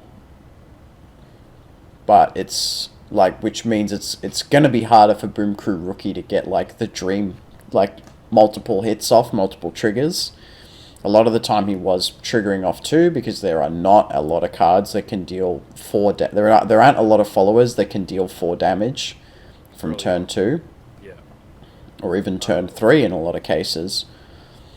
So yeah. Yeah, so he was surviving. Yeah, and then he would punch through, and he could also block spiders and shit. Yeah. So yeah. And he was a target for a lot of spells like Noxian Fervor and things like that, because you could cast Noxian Fervor on him, and you could also use Imperial Demolitionist on him, and he would survive the attack. Now he can't survive a Fervor. So yeah. Yeah. So yeah, both of these nerfs are both of these nerfs hit the deck a lot harder than other 1 HP nerfs. Like, yeah, nerfing HP feels so much worse than nerfing attack. Yeah. As a result, it seems like Burn Aggro has actually dropped a tier, which means it's still really strong. Like, tier 2 isn't bad. That's still like an above 54% win rate in Masters. So it's still a strong deck, but it's not like in that oppressive, almost approaching 60% win rate that it used to have. Yeah, I think they're going to rework the early curve now that they should start looking at upper alternatives. Apparently, I have to check this, but I just remembered, I think Teemo is in the deck now. Yeah, oh my god, Teemo's in the deck now. Instead of Rearguard, Teemo's in. Because he's an elusive 1. So he's an elusive 1. Become a 2/2. Yeah. Okay. I can see that, yeah. But if they pick up like 1 or 2 mushrooms, then he's generated like the value of a 3/1 or some shit like that. Yeah. Okay. Interesting. But yeah, Boom Crew Rookie, I think we saw this nerf coming ahead of time because, yeah. Everyone crying about it. bitches about it. To be honest, in ranked, he wasn't even that bad. Aggro wasn't even that bad in ranked. As soon as you got past gold, then you hardly ever saw like burn aggro. Like, yeah. It was only because people were annoyed that they were losing to it in normals. All the normies got sick of playing against it. Oh my god. All the Normies. Yeah. There should be ranked, casual normal, and serious normal. Serious normal? What is serious normal? Is it just serious normal is playing like it's like ranked, but you don't get any sort of rank score. So it's for serious players only. Just like if you were to test games online with Untap or Octagon or something, and you write in your game in your lobby like serious games or like serious testing and shit, instead of like, oh yeah, casuals, like anyone have fun, serious normals. I never used those apps. Yeah, but yeah, nah, it wasn't even that bad. Like Yeah, I found increasingly so many decks were able to deal with aggro. Yeah. Hmm. It just kind of like, yeah, aggro just shits like craps on unoptimized decks or decks that don't have ways to deal with aggression. So yeah, it's like, oh no, my random my random battle scars deck. Actually no, now that Vlad's got lifesteal, it's not a big deal anymore. Yeah, I don't know what loses really hard to that stuff. Maybe plunder or something. Yeah, but yeah, whatever. Okay. Next card, But yeah, Kindly Tavern next Keeper. guy, kindly Tavern Keeper, free cost. He used to be a 2 free, but now he's a free. Cool. This is just like, I almost feel that's like some of these buffs are just like automated buffs. It'd just be like every like month when there's a patch, it's just like, all right, cool. Find the like the least used cards and just increase one stat point and see if it becomes more played. Hmm. It's just, this is a card that no one cared about or no one even thought about. It wasn't even on anyone's radar, but they just buffed it for no reason. It's not buffed to like have any effect on the metagame in any way. This is just makes it from a card that like no one knew to like a card that's not bad. Like yeah, it was basically a freebie card that Riot gives to you in your starter set, and then you would immediately replace with anything better. Yeah. I don't mind that it gets better, but like there were some tournament decks that ran him because it like helped a certain strategy, but otherwise, like he would never be played on ladder, and even like since this, I sort of looked at this buff and thought I don't really know what a three going from 2 to 3 is really going to help. As far as the meta decks go, there are 2 Freljord decks. There are 2 decks that have Freljord cards in them, in tier 2, and none in tier 1 and none in tier 3. One of them only runs 2 units. Only one of those units is Freljord, and it's not Kindly Tavern Keeper. The other one is Sejuani Plunder, that kind of just looks like it literally looks like a Misfortune, like Bilgewater Allegiance deck that also has Sejuani in it.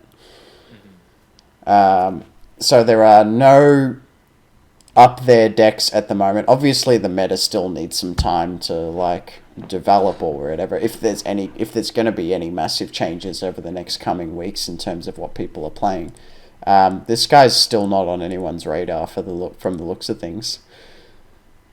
Yeah, nah. He kind of just seems like a value card. Like healing for free and also being a free for free is actually not bad. In terms of value, it's actually pretty decent. But it's kind of like, it's like another sort of medium-sized body that you'd realistically only be getting value out of in the mid game.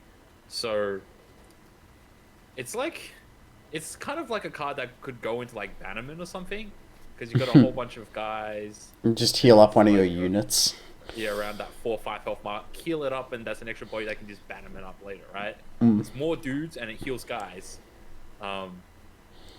Yeah, but it's not that useful in.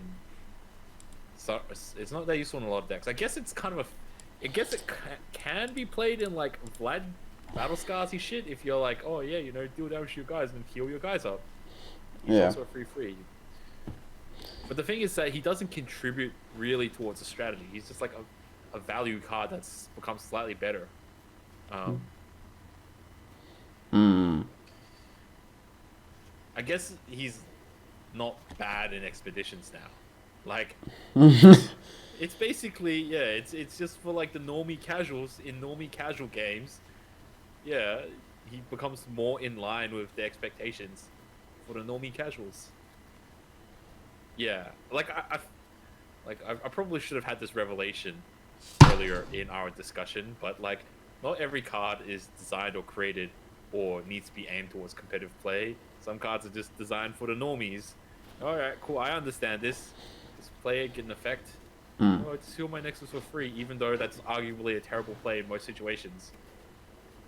Okay, cool. Yeah. Just normies playing it out. Just let the kids play with their toys. Yeah. Yeah.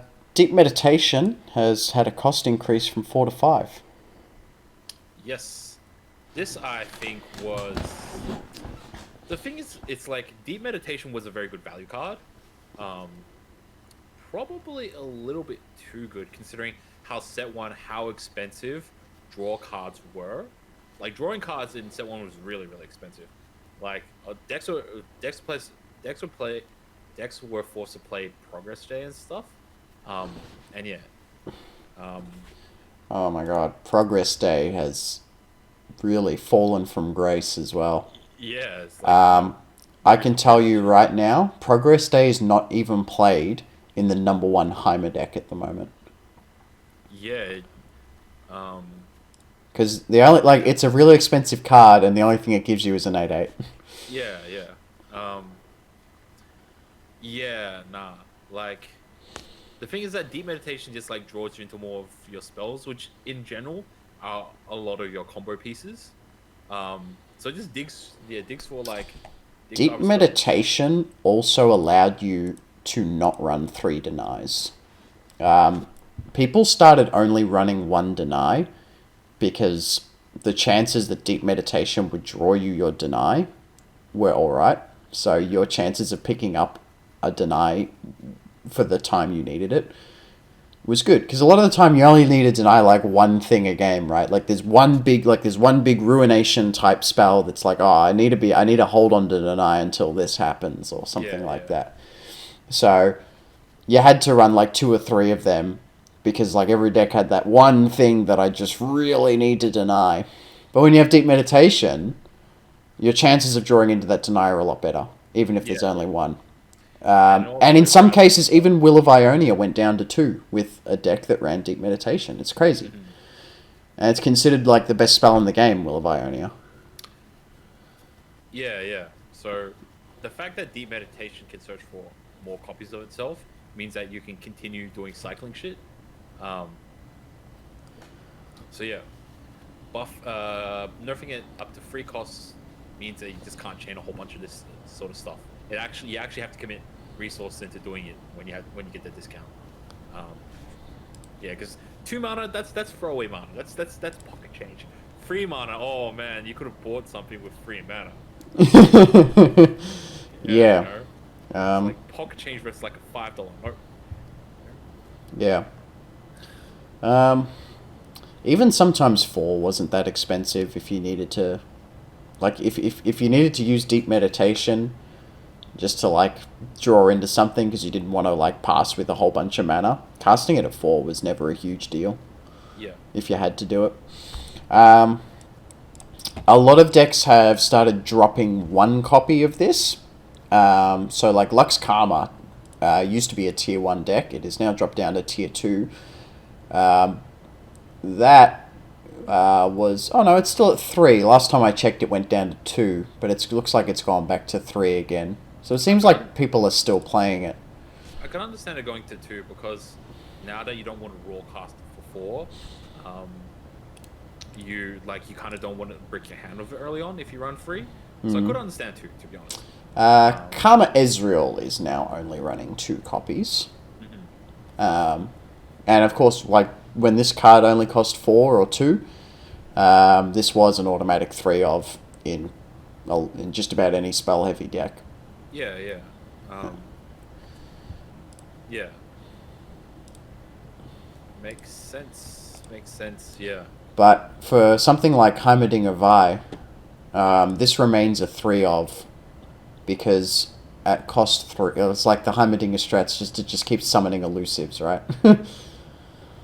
So if this is 3, it can make you an elusive turret, and people care about that. Well, hidden buff. Well, yeah, Heimerdinger Vi is considered the best deck in the game right now. Okay. Yeah, even though Vi took a nerf. Yeah. Okay. Alright. Interesting. Next card. Next card, Rude Awakening. It got nerfed. It used to cost 5, now it costs 6. Still summons 3 spiders and gives all your spiders +1 attack.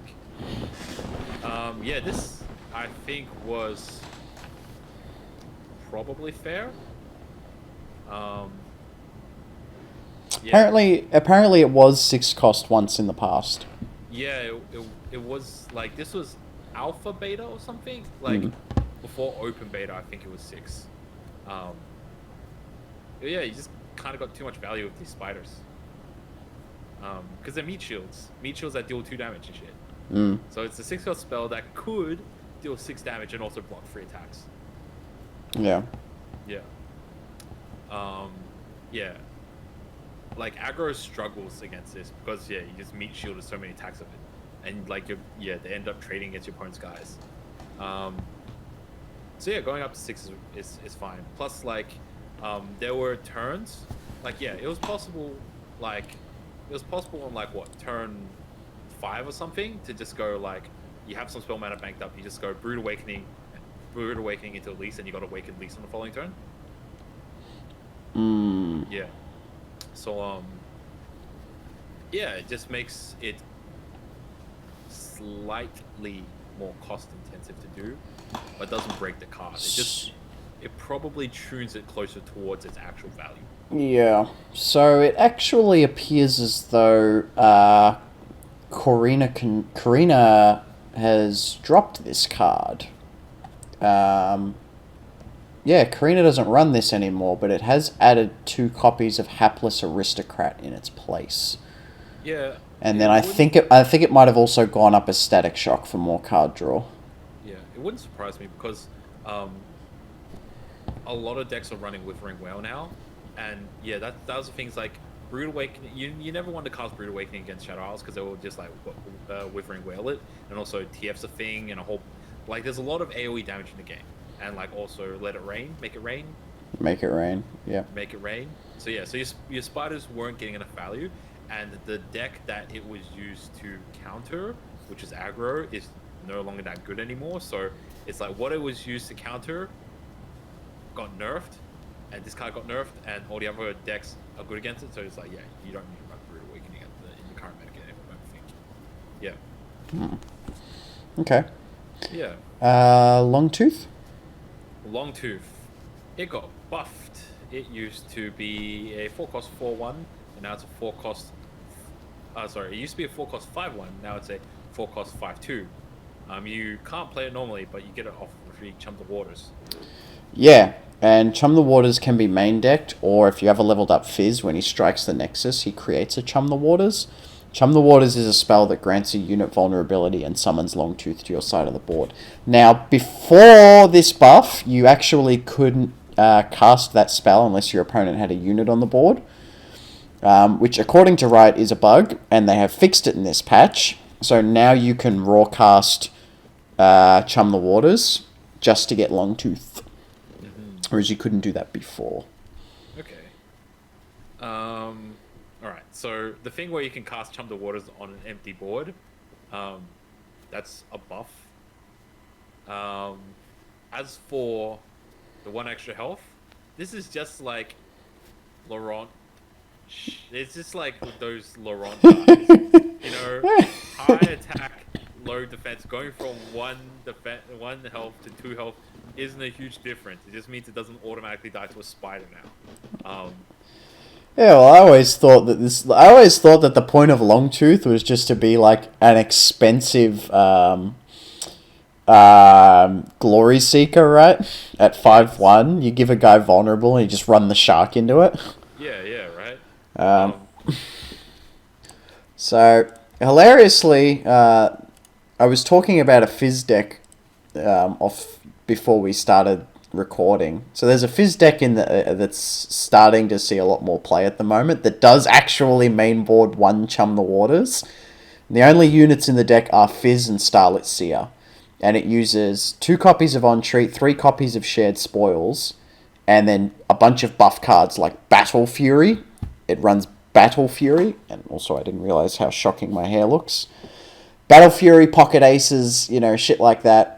Double Trouble if you need to put some blockers on the board. And it just keeps buffing the next top unit in the deck with Starlit Seer. Very often Fizz is going to be your next top unit in the deck. And then if you play Shared Spoils, You get to buff it again and then just draw it. If you hit the plunder, which is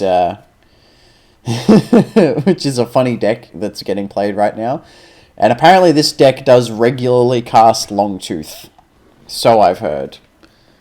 So Yeah. Longtooth actually getting played. Yeah, well, like, definitely buffing him from 1 HP to 2 HP helps out a lot. Because 1 HP is nothing. 2 HP means the opponent has to use an actual spell to get rid of it. Yeah. Your opponent needs Mystic Shot or higher instead of the Drainy thing or higher. Yeah. Or Well, any AoE plus higher. yeah. Static Shock won't do it. Vol Feast won't do it, right? Yeah. I think the bigger buff is letting you cast it on an empty board. Because sometimes you might just need that extra body. If your opponent's not going to play something, like they might not have mana, right? Okay, I'll play Longtooth. And I'll send Longtooth in. Yep. Oh well, cool. Next card, Monkey Idol, free cost 0.5. 0. It used to be a free cost 0.4. Now it's a free cost 0.5. And its ability hasn't changed, but it's round start, deal 2 damage to me, and summon a powder monkey. And yeah, it's immobile. I have seen this pop up in some Gangplank decks as a way to help level up Gangplank.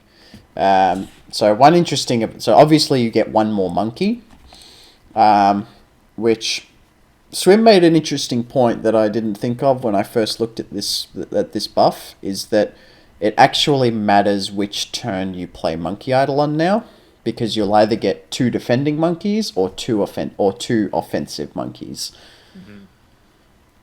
So it's like, okay, do I want to block with 2 monkeys or do I want to attack with 2 monkeys?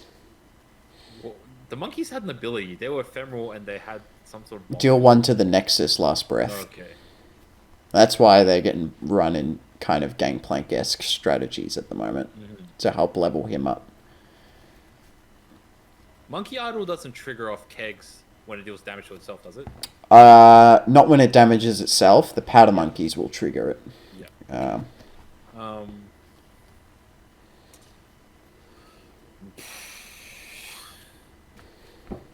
Well, it's a buff. It's a buff. Very relevant buff. Yeah. People are still kind of just fooling around with this card at the moment. I'm not seeing a trend. Like,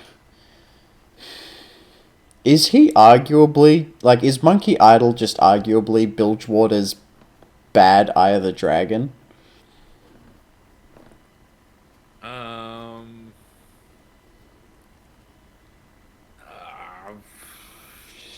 It's hard. Like, it's hard. I'm not sure where I sit on Monkey Idol. Like... Actually, no, alright. I still think Monkey Idol's bad.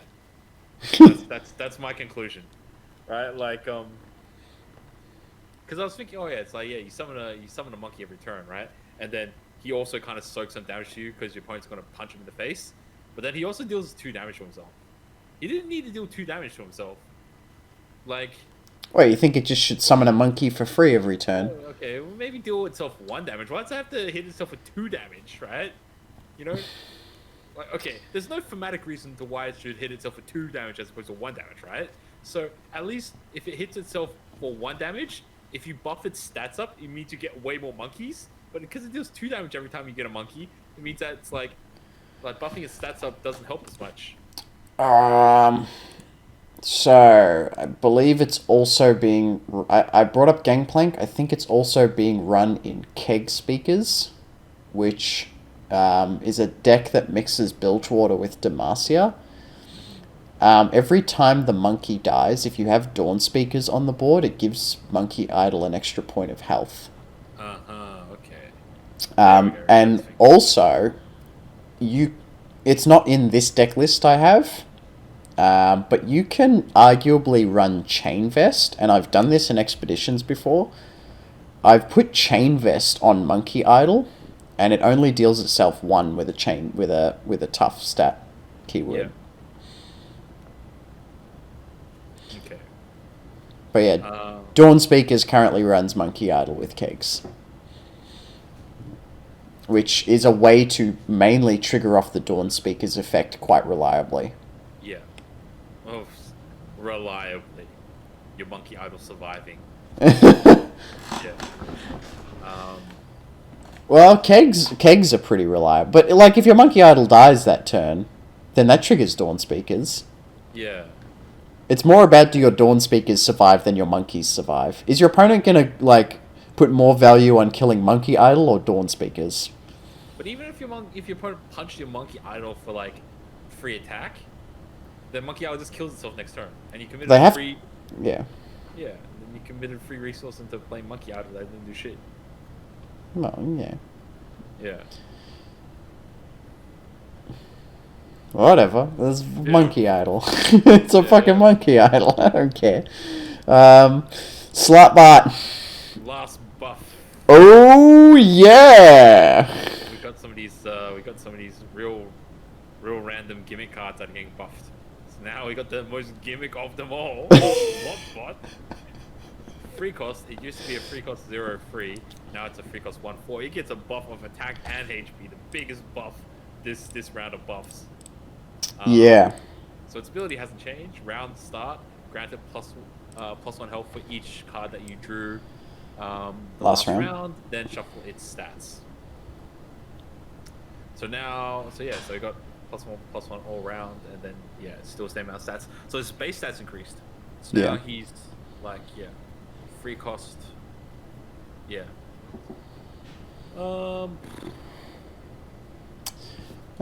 Some of the Masters guys are pretty keen on him. Like, they think he could actually be quite legit in a Twisted Fate deck. But there's always the issue, like, he just shuffles his stats 1 turn and he comes up like 8-1. Like, oh, cool, my Slotbot's 8-1. So now I got to keep him on the backboard for another turn and hope he doesn't get pinged. Like, okay, so also, like,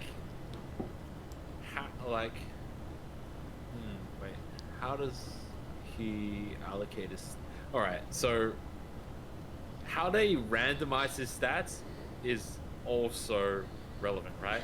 If it's linear randomization, oh my god, like, for some reason I keep thinking about it in terms of like Pokemon randomization. So like linear randomization, so there's an equal chance of him being like a 1/4, a 2/3, a 3/2, blah blah blah. So each one of those has exactly the same, or does it do like, oh yeah, for each stat point there's a 50-50 chance he'll go into attack or defense, and then it will even out more. Huh. I'm talking some mad like okay shit right now, but it's probably just linear equality. Would some stats be more likely to occur? I guess it probably just uses so he can probably be... Here's the only thing probably worth considering. This guy can be a 0 power unit, but he cannot be a 0 health unit. Yeah. That's probably the most you have to consider, is that he, under no circumstance can he become a 0 health unit, because he would immediately die on the board. The least amount of health he can have is 1.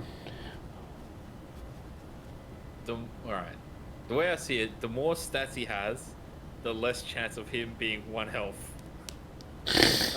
That's what you want to avoid. You want to avoid the X1. You can... Okay, so... you can get his stats up really quick. I know that for sure. So, like, the Black Market Pilfered Goods package draws you a tremendous buttload of cards. Sometimes you change a shit ton with that. And, like, Twisted Fate decks that want to level up Twisted Fate, they don't normally... Okay, so there is a Twisted Fate Slotbot deck on here. I don't think... Like, this deck runs 3 pick a card, but I don't often see Twisted Fate decks use a tremendous amount of pick a card. It's like they don't even need it. Sometimes they prefer to use salvage over pick a card. Yeah.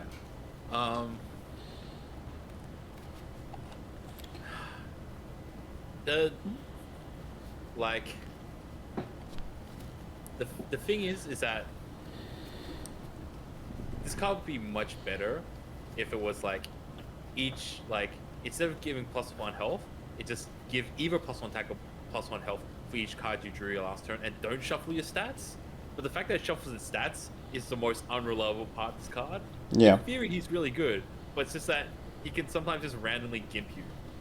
Yeah. That's a big issue. If there was like a spell card that could be like reshuffle your slot bot, then I could see this coming. But just like a Yu-Gi-Oh! I got my 7 slot machine magic card. Oh, yeah. It'd be like a 1 mana spell. Shuffle your slot bot stats. Honestly, it could just be a 0-cost burst. It'd just be like, shuffle your slot bot stats. Shuffle the stats of all slot bots on the field. Because it's like you've got that that warning burst or something. That warning shot is a 0-cost burst spell.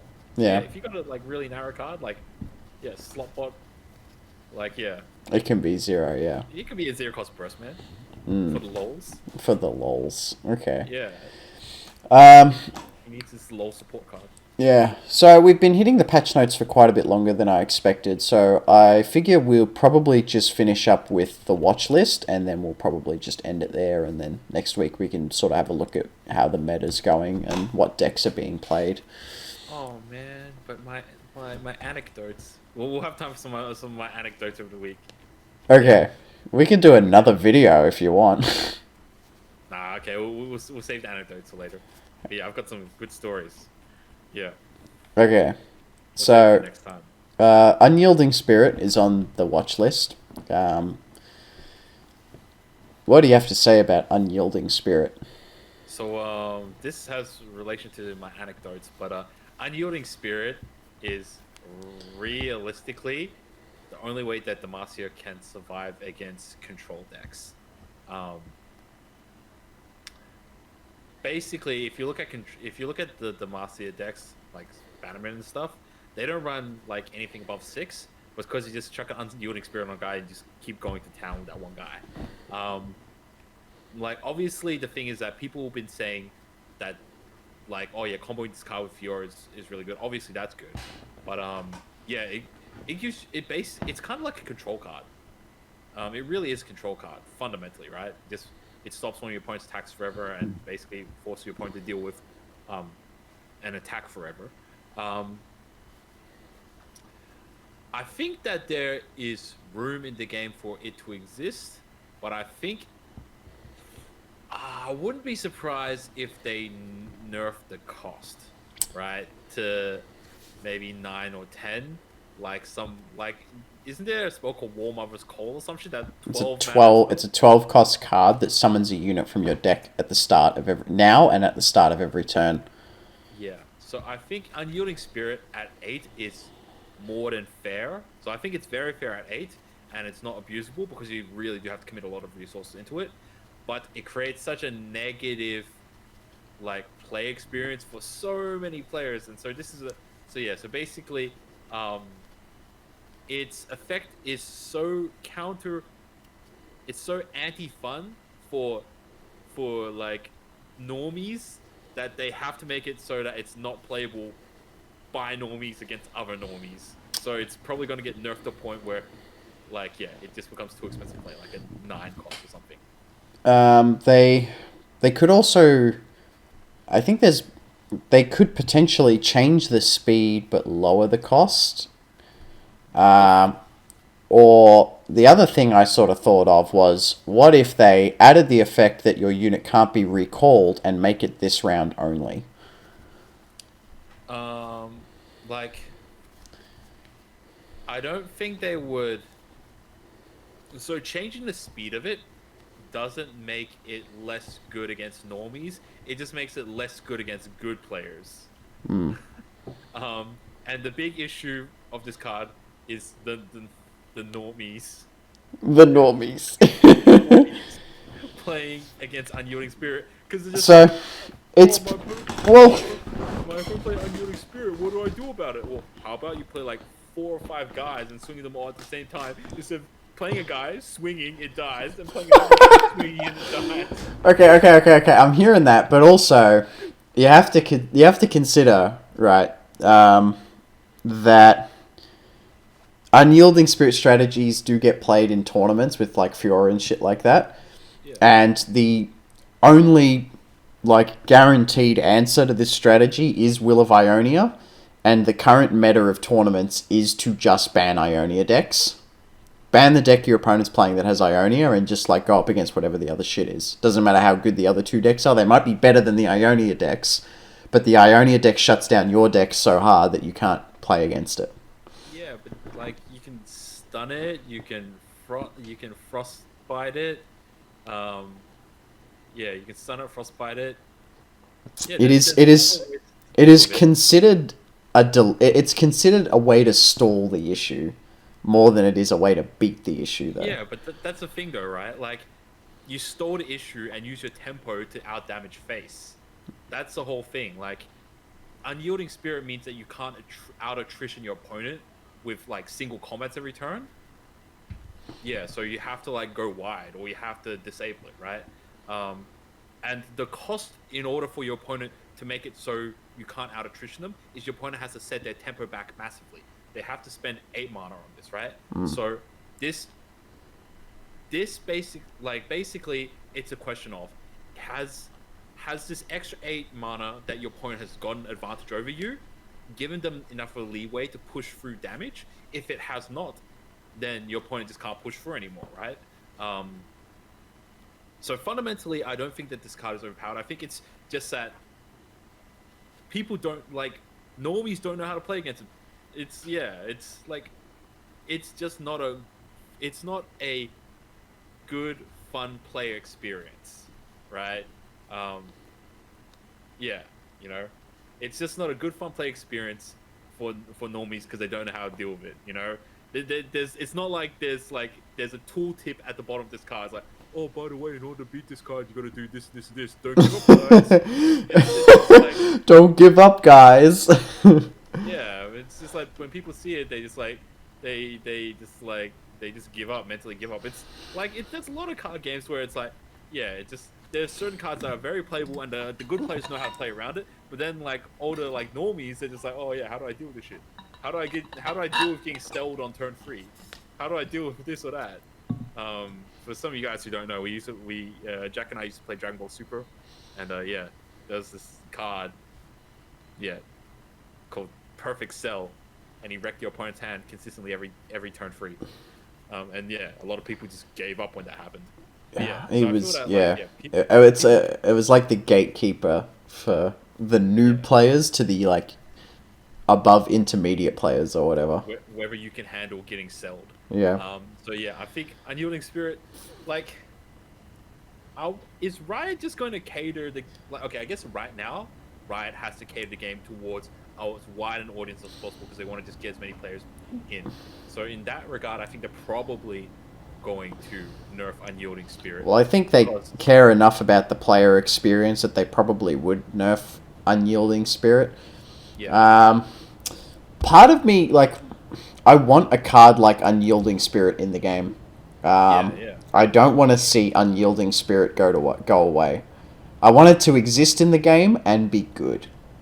But at the same time, you don't want it to exist in the game and be so unplayable no one cares about it.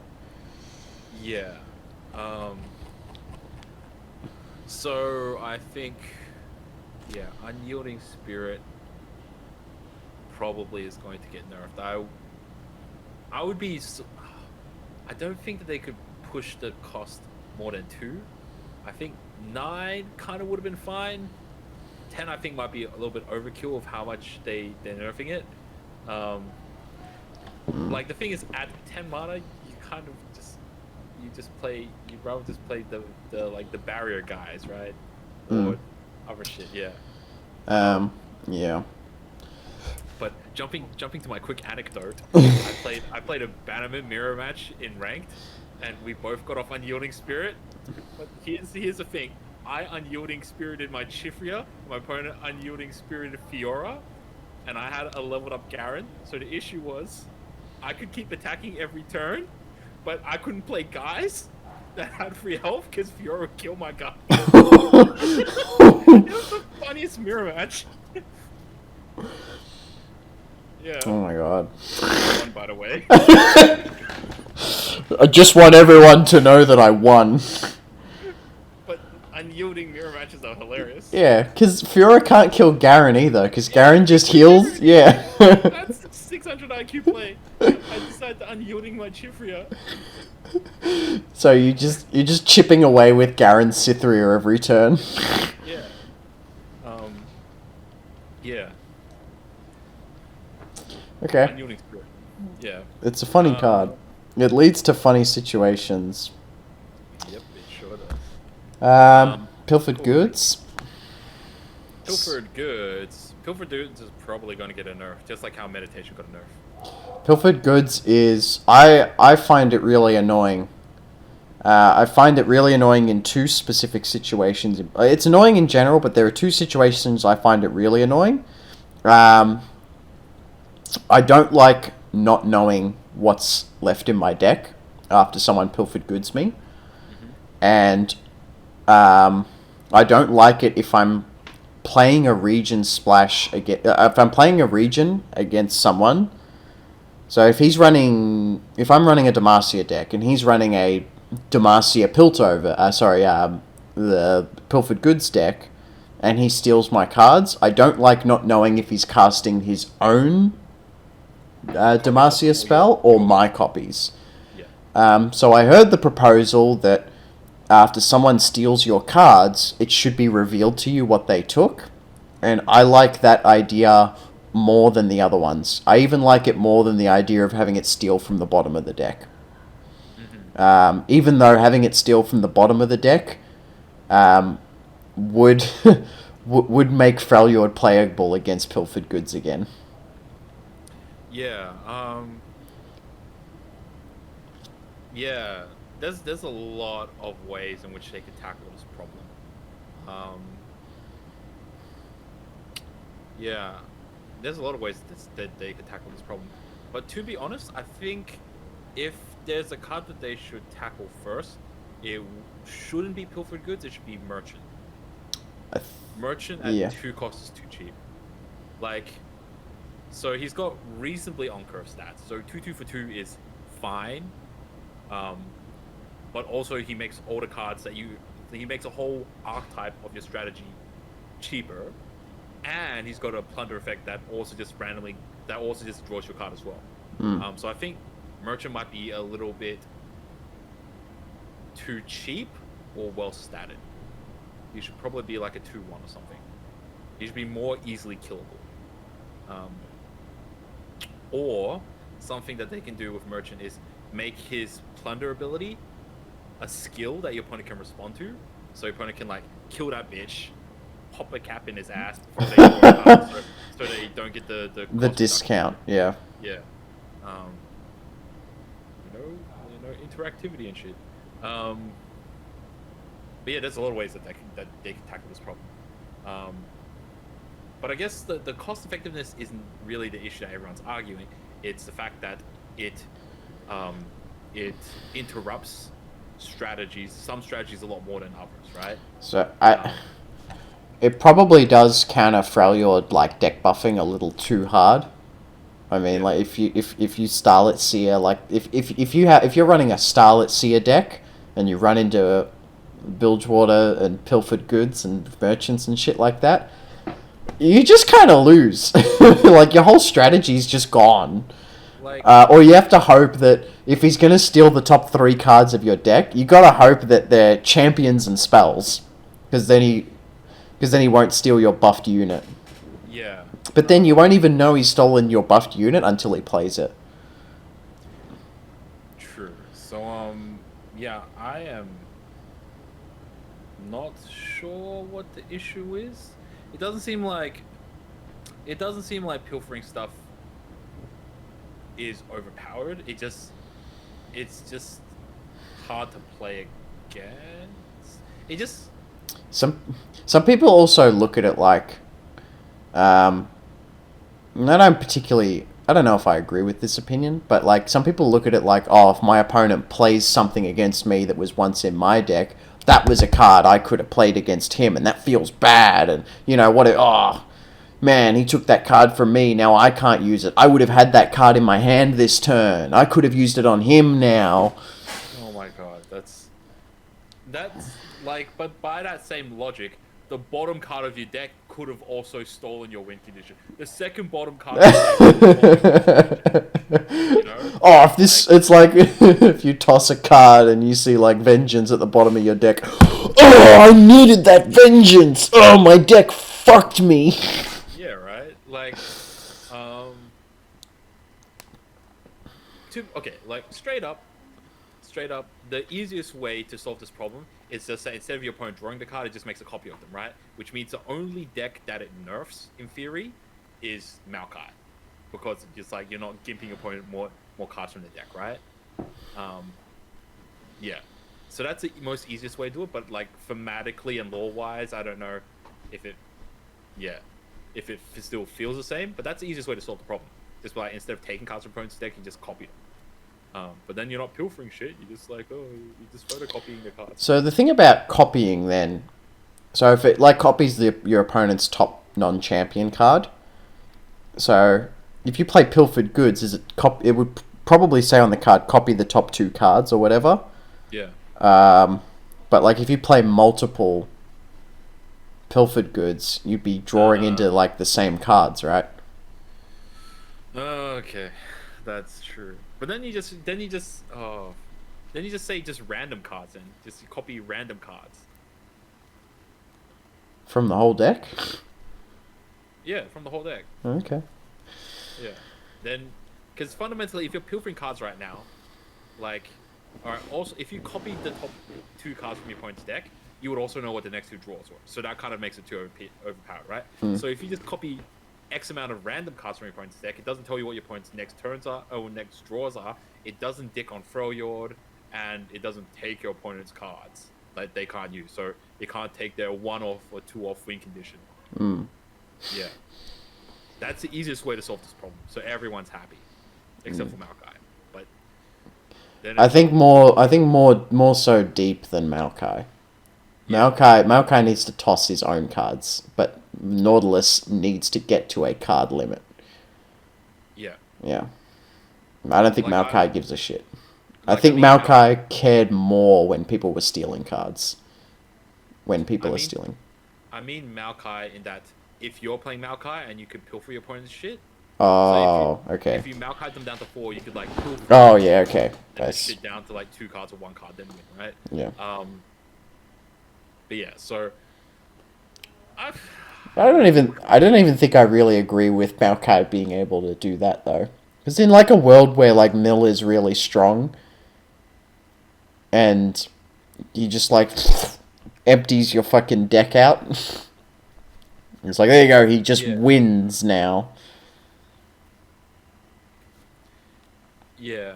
I don't know. Like, I don't know. I feel people who are complaining about pilfered goods are either playing strategies where they need specific cards in order to win, which is usually control strategies, or people just complaining about your opponent randomly getting some lucky random outcome, you know? He'd be like someone complaining, oh yeah, my opponent needed an 8-1 slot bot in order to have lethal this turn, and he happened to roll an 8-1 slot bot and atrocity'd me. Or some shit. You know, there's always some luck factor that's going to cause someone to randomly win. And yeah, it's just people complaining about how their opponent randomly got a lucky pilfer and they won. They have a saying for that in this game. It's called "Get Hearthstoned."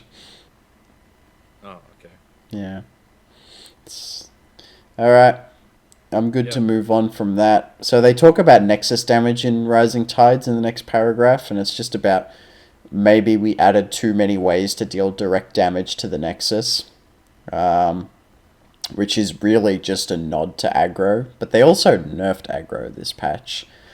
So I don't know specifically what they're talking about tackling when they're putting this on the watch list. I guess they just mean they want to see if aggro is still too strong, even after the nerfs. Like, so the thing is that like, if you look at burn aggro, you didn't even really need to consider your board control or having good trades. You just sent them all in and you had enough burn to get you over the line, right? Yeah. So, You didn't even really need to hit the actual Nexus with a unit to win. so I think the burn per card ratio was just enough that you can get over the line, right? Yeah. If your opponent doesn't have lifesteal, if all your cards trade for like 2 to 3 damage, over the course of 5 turns, you would have drawn your initial hand of 5 cards, plus another 5 cards, 10 cards, and if all of them trade for somewhere along the lines of 2 to 3 damage, then your opponent's dead, irrespective, you know? Mm. You know, so yeah, you know, yeah, you can kill your opponent on Mystic Shots alone if you just go up to turn 5 and all you drew were Mystic Shots. Did I tell you about the funny deck that I built? No. It was a deck that dealt damage only through the use of Warning Shot. Oh, okay. It's a meme deck, but I almost made it work. But it is technically possible to Warning Shot someone to death. Did you loop Warning Shots?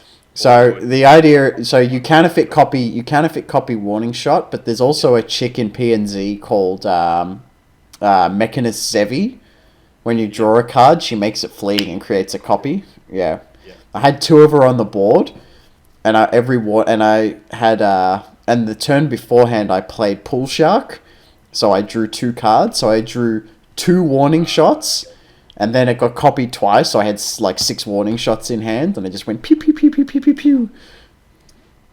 Yeah, like I think I saw on Mobalytics the other day, there was a Bannerman deck that was running Zevi. Oh. Yeah. Let's see if I was right, or am I just talking up my ass? Drawing into Bannerman with Zevi on the board must feel pretty nice. Yeah, nah, okay. Maybe I saw it off somewhere else. It's not on Mobalytics. But yeah, so Nexus damage and Rising Tides. So I think like yeah, just like there's too much burn, and the Nexus health is a little bit too low, so people just get randomly burned out of nowhere. Yeah. So what's the solution? Do you increase Nexus health? Do you reduce the amount of damage cards deal? Do you reduce? Do you dictate that certain cards can't be targeting the Nexus anymore? The issue is that there are too many cards that can deal damage to face, and that's a problem. If you combine Noxus and Piltover together, you can. I wouldn't be surprised if you literally build a deck where every card involves burning your opponent's face for some amount, you know, which would be fine in any situations where they're not paired together, because you've only got like one region that's good at burn, like another region that does other shit, but it's that one pairing that that makes it too strong because you've got too many burn cards, right? So in order for you to rein that in, you have to make some of those burn cards more specific to a point where you can't get those 2 regions to overlap so easily on the same deck, right? So it'd be like other games where, oh yeah, this can do some sort of overpowered effect, like summon a high-level guy, but it's restricted to, like, I don't know, elites, or it's restricted to some archetype, right? So so Nox, like, the issue is that Piltover Burn is just too generically open, where it could just be chucked into also a lot of, like, Noxus Burn cards that could just, like, that were too, like, generically open, right? Yeah, so when you think about it, like, all right, Demacia, standalone, you have to have such a specific condition, 1 ally only, in order to get +3/+3, right? It would, like, if they had that same design mechanic for Piltover or something, it'd be like Mystic Shot, but your opponent can't block that guy, or like some shit or something. Yeah, it's or Decimate has to be like, oh, if you dealt damage to your opponent, then you get to Decimate or some shit. or if one of your opponents like guys has died, then you can cast Decimate. You know, it's just Decimate is just like, oh, pay 5 to deal 4. So yeah, so like too many generically open burn cards that they all be chucked in the same strategy. I think that is the issue. Okay. They've also put down Karma Israel. Karma in Israel has been on their watch list now for 2 patches, and they did they did nerf Karma in this patch, but I think they're talking more about some kind of potential rework to Karma. I think you're either in one boat or you're in the other, right? I feel like we're in the you have to change Ezreal boat, and I feel like there are a lot of people who are also in the we need to change Karma boat, but I don't think anyone's in both boats. Yeah, okay, yeah. That sums it up. I think Karma's fine as she is. I don't like in terms of her balance. I don't know in terms of, I don't know in terms of, thematically does it make sense for this shit or whatever? Because I have played some Karma support in League of Legends, and it's like this. None of that thematically makes me think that she should double cast spells. Actually, no, she's got the mantra thing that makes her spells do better shit. Yeah, so she can upgrade the effect of one of her spells. That's not double. Yeah, that's not double cast. That's like pump up or something. Yeah. As for Ezreal, if I had to take a guess, I'm pretty sure they've already committed to nerfing Ezreal or changing Ezreal, but they haven't settled on how they want to change Ezreal yet. They're probably testing a couple of things of how they could change Ezreal around, but they're still not happy with where he is at with their internal testing and thinking. So I'm pretty sure next patch will have some sort of rework of Ezreal. Yeah. It seems like they are putting through balance patches once a month. So it seems like, I think from what I saw, it's like they're going to do 2 patches a month, so every 2 weeks. One's going to be like a bug patch, and one's going to be more of a like balance patch. So it'll be another whole month until they get to fine tune Ezreal and shit. So I think Ezreal's getting changed next patch. I think so too, but I think we did sort of talk about this last week, where I think Ezreal needs more of a rework as to how his effect works, as opposed to just like some stats or some like increase in mana or something like that. And I think realistically, if they were going in the direction of changing Karma, you'd be in a very similar position, because people like, yeah, she's gone to 6 now, and there may be some situations where it's harder to play Karma. Now I can't play her on this turn because I won't have the mana open for Deny or something like that to protect her or whatever. But oftentimes you only just play her on 10 and she levels up.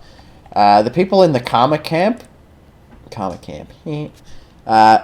too, don't tend to compare her to Twisted Fate in a way. So Twisted Fate is a bit of a late game champion who it takes a lot of commitment to level him up, and you have to build a deck around him in order to flip him. And if you manage to flip him, the payoff is enormous, and in a lot of cases he just outright wins you the game. Whereas for Karma, there's no real commitment to leveling up Karma. It's just reaching level 10, which isn't a tremendously difficult thing to do, I don't believe. Right now it isn't, because there's a lot more control cards. So I guess in the last set meta, getting to that 10 mana point or getting Enlightenment was technically kind of a build, in terms of you're trying to survive and you're playing a whole bunch of control cards. But the thing is that control removal is still just good as regular removal. So yeah, you're probably going to include a ton of removal cards anyways in your deck, right? But now it's just like it's removal plus a little bit of stall, so you don't have to really go out of your way to build a Karma deck. Yeah. But that's just like certain champions. So certain like that also affects how playable they are. It's like how committed into a certain strategy have to go before they're good, right? You know, like Garen is like probably the least committal champion. Like, yeah, just attack twice. Maybe even Darius. You know, if your opponent's half dead, then oh yeah, I'm leveled up. You don't even have to try. I didn't even have to do anything. Yeah, basically every deck except for Maokai can probably level up Darius. Yeah. Yeah, but yeah. So basically, how much do you have to commit to the whole? How much do you have to commit in order to get to 10 mana should determine, yeah, like how relevant karma is. But the thing is that how difficult it is to get up to 10 mana is a mechanic of the meta game, right? So it's not based upon your cards, right? So like Twisted Fate, how many cards you can draw a turn is dependent upon how much support he has in his archetype and the cards that support him, right? Because you can only draw so many cards a turn, right? Whereas Karma, how easily she levels up is dependent upon how long do games go, how aggressive is the game. You know, if the game is full of like 7 mana, 8 mana cards that just basically end games, then Karma becomes a much more difficult card to level up, right?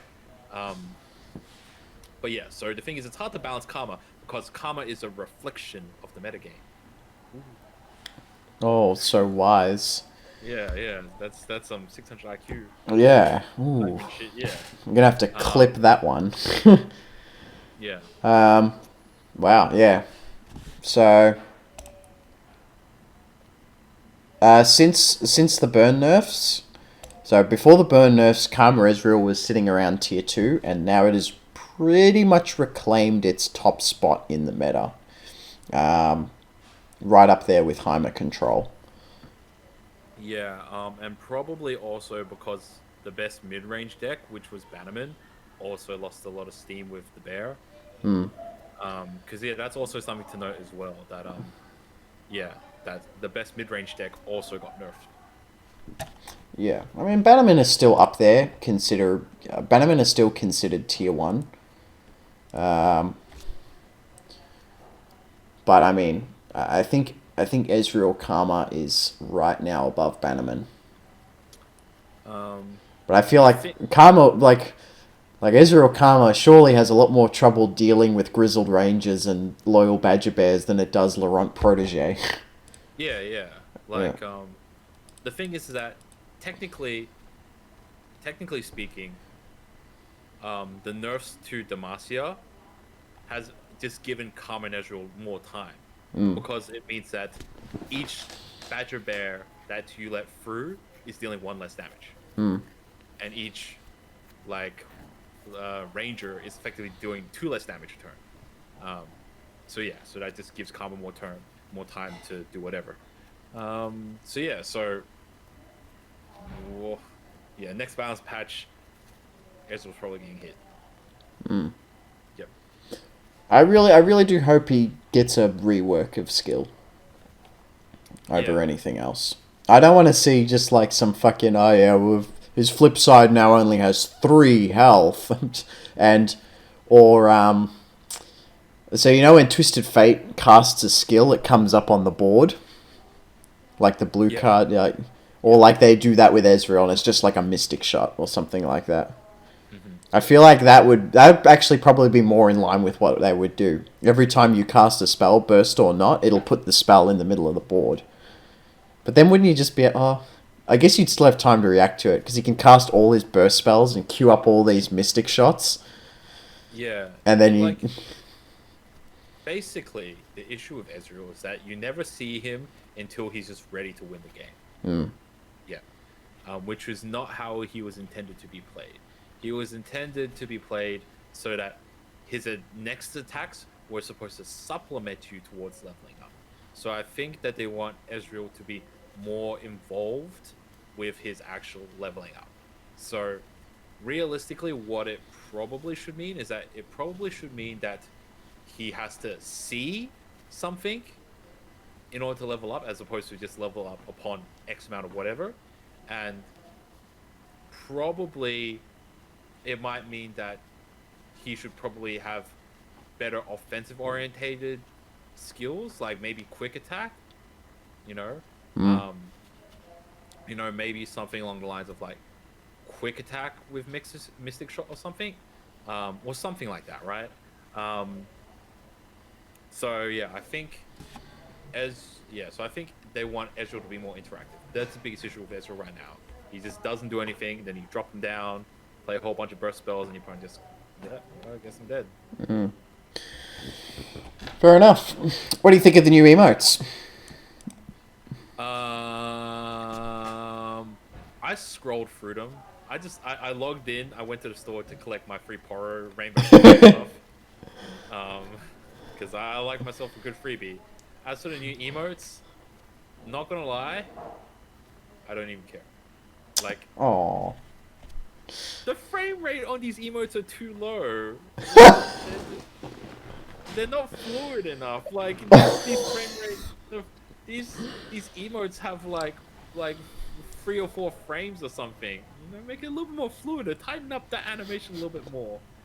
I have not yet heard someone complain about the fucking frame rate of an emote. I like animation. It's kind of a little bit too cartoony. Kind of looks like very deviant artish. It's not like, it's not cool enough for me. I want more cool. Plus, I don't even use emotes. Like, if I was going to make a video on things that Riot could improve the game on, a feature that I think they should have is just like a setting that just says turn off all emotes. You can mute them at the start of the game. Okay, yeah, but then you have to mute every single person, right? Yeah. Why can't there just be a little cog that just says mute everyone? You know, if you're gonna mute someone at the start of the game, you might as well just mute everyone at the start of the game. Yeah. And plus, why is the default emotes on? Why isn't the default emotes off? And then you can click them to unmute them, right? Well, well, League of Legends, the default is all chat off. Oh, really? Okay. Yeah. When you have to enable all chat. It's been like that pretty much since I started playing Season 3. So I'd assume it's been like that forever. I am not sure. That being said, though, they probably won't do it because they want to sell more emotes. You know, it's like, it's hard to sell emotes if people can just block it. But here's the thing: if your opponent blocks you, you don't know, right? If your opponent blocks you, you're still casting emotes. So that's the ultimate troll when your opponent can't even see you trying to troll them.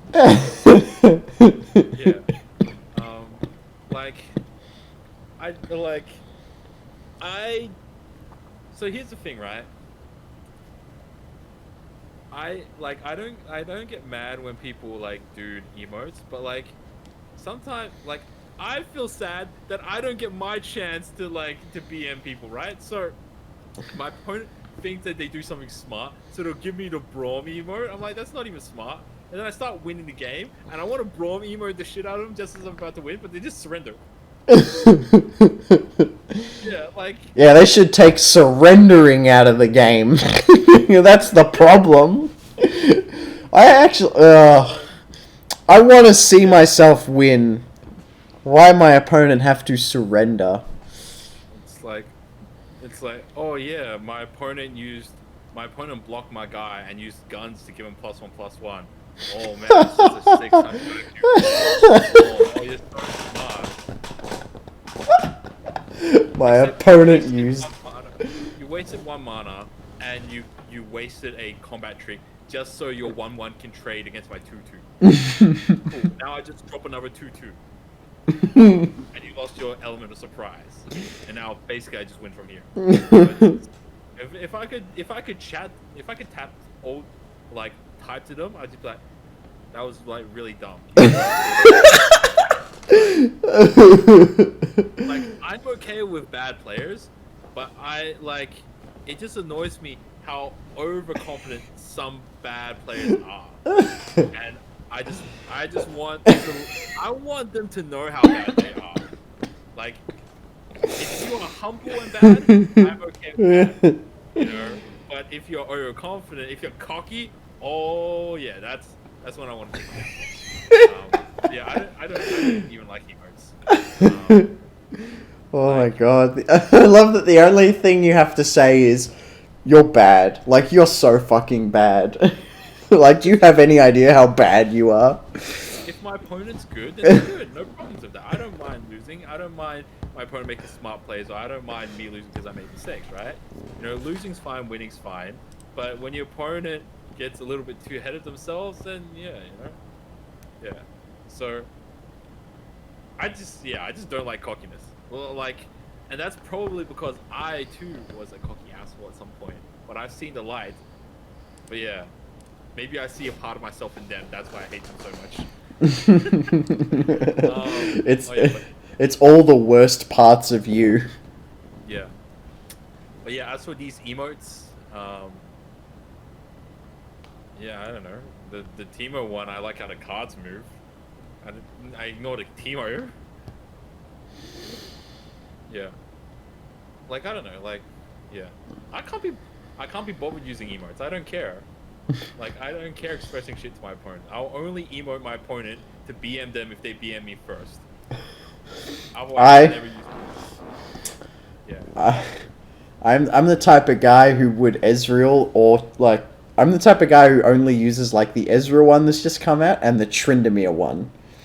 Like, if my opponent like nicks a card I really needed or something like that, or one thing that was happening the other day when I was fooling around with Laurent Chevalier, and every time I was trying to trigger him, my opponent would just keep like self-killing the unit my Chevalier was about to hit, or stunning my Chevalier. And they did it like 3 times, and so I'd like drop the Tryndamere on him.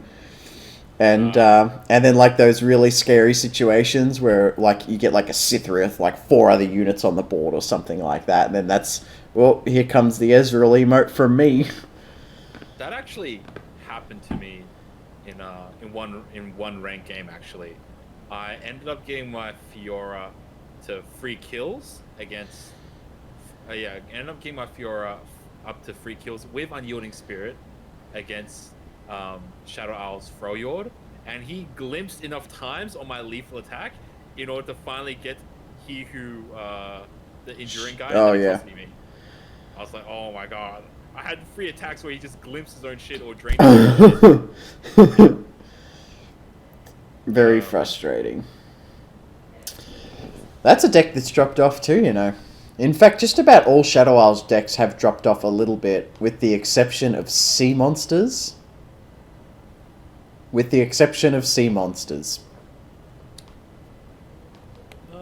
I think right now people are just experimenting.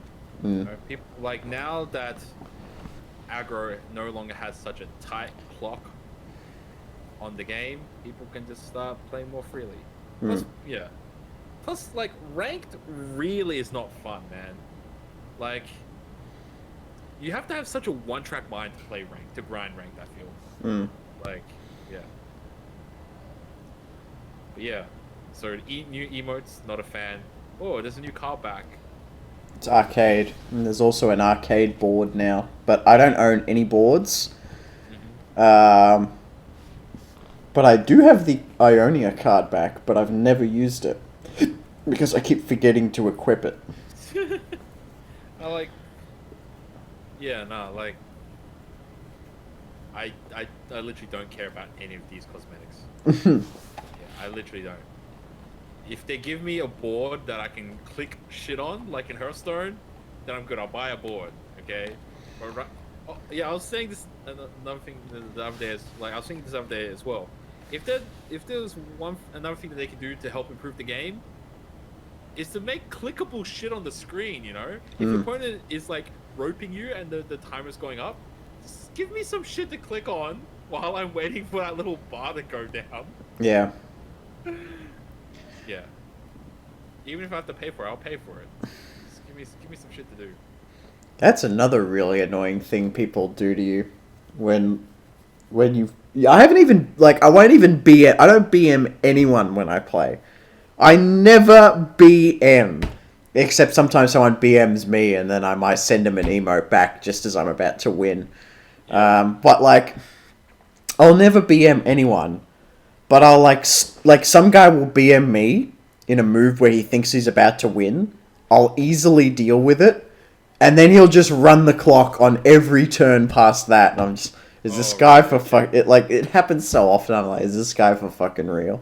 Now I get to share my second anecdote. I can segue into it. What's the longest game you've been in? Oh, don't know. I think I've maybe been in a 20-minute game. You know how long my longest game has been? How long? Just take a guess how long. This is the longest game I've ever had. 45 minutes. Longer. 50 minutes.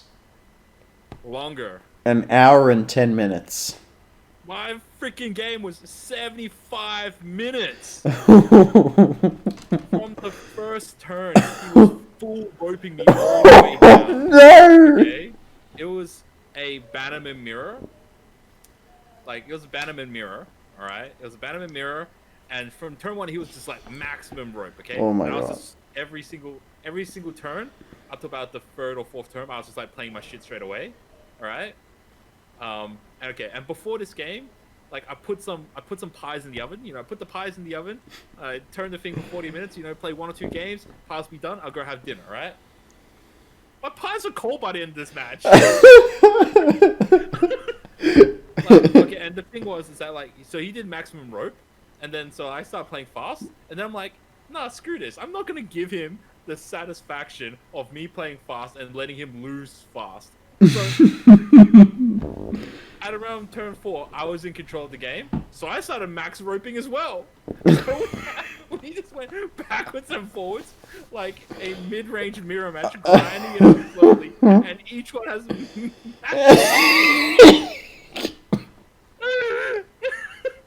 I won and I got my 20 LP. I just wasted my time and I still regret it.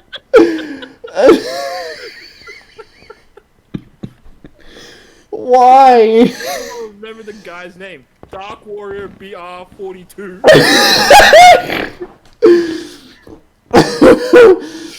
There are some people who I've wanted to add after the game because, like, we'll funny emote each other sometimes.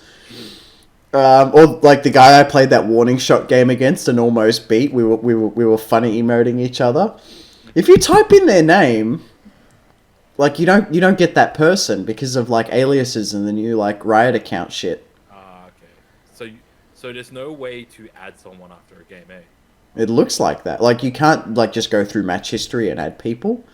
It's like you can only add your friends. And I don't see what the big deal is. I mean, if someone adds you who's just gonna like talk shit at you after you add them, you just don't accept.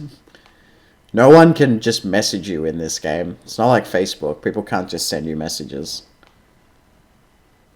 Yeah, true. But yeah, that's all my stories. Okay.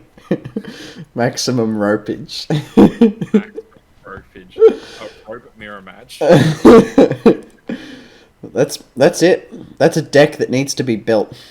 A deck that just ropes. And it can be any deck. Okay. I think that's... Wow. That's a very long podcast. We will definitely be seeing you next week. Thank you very much for watching. And... FUNSMITHS out. Keep roping. Yeah, we're going to keep... Don't give him the satisfaction. Keep roping.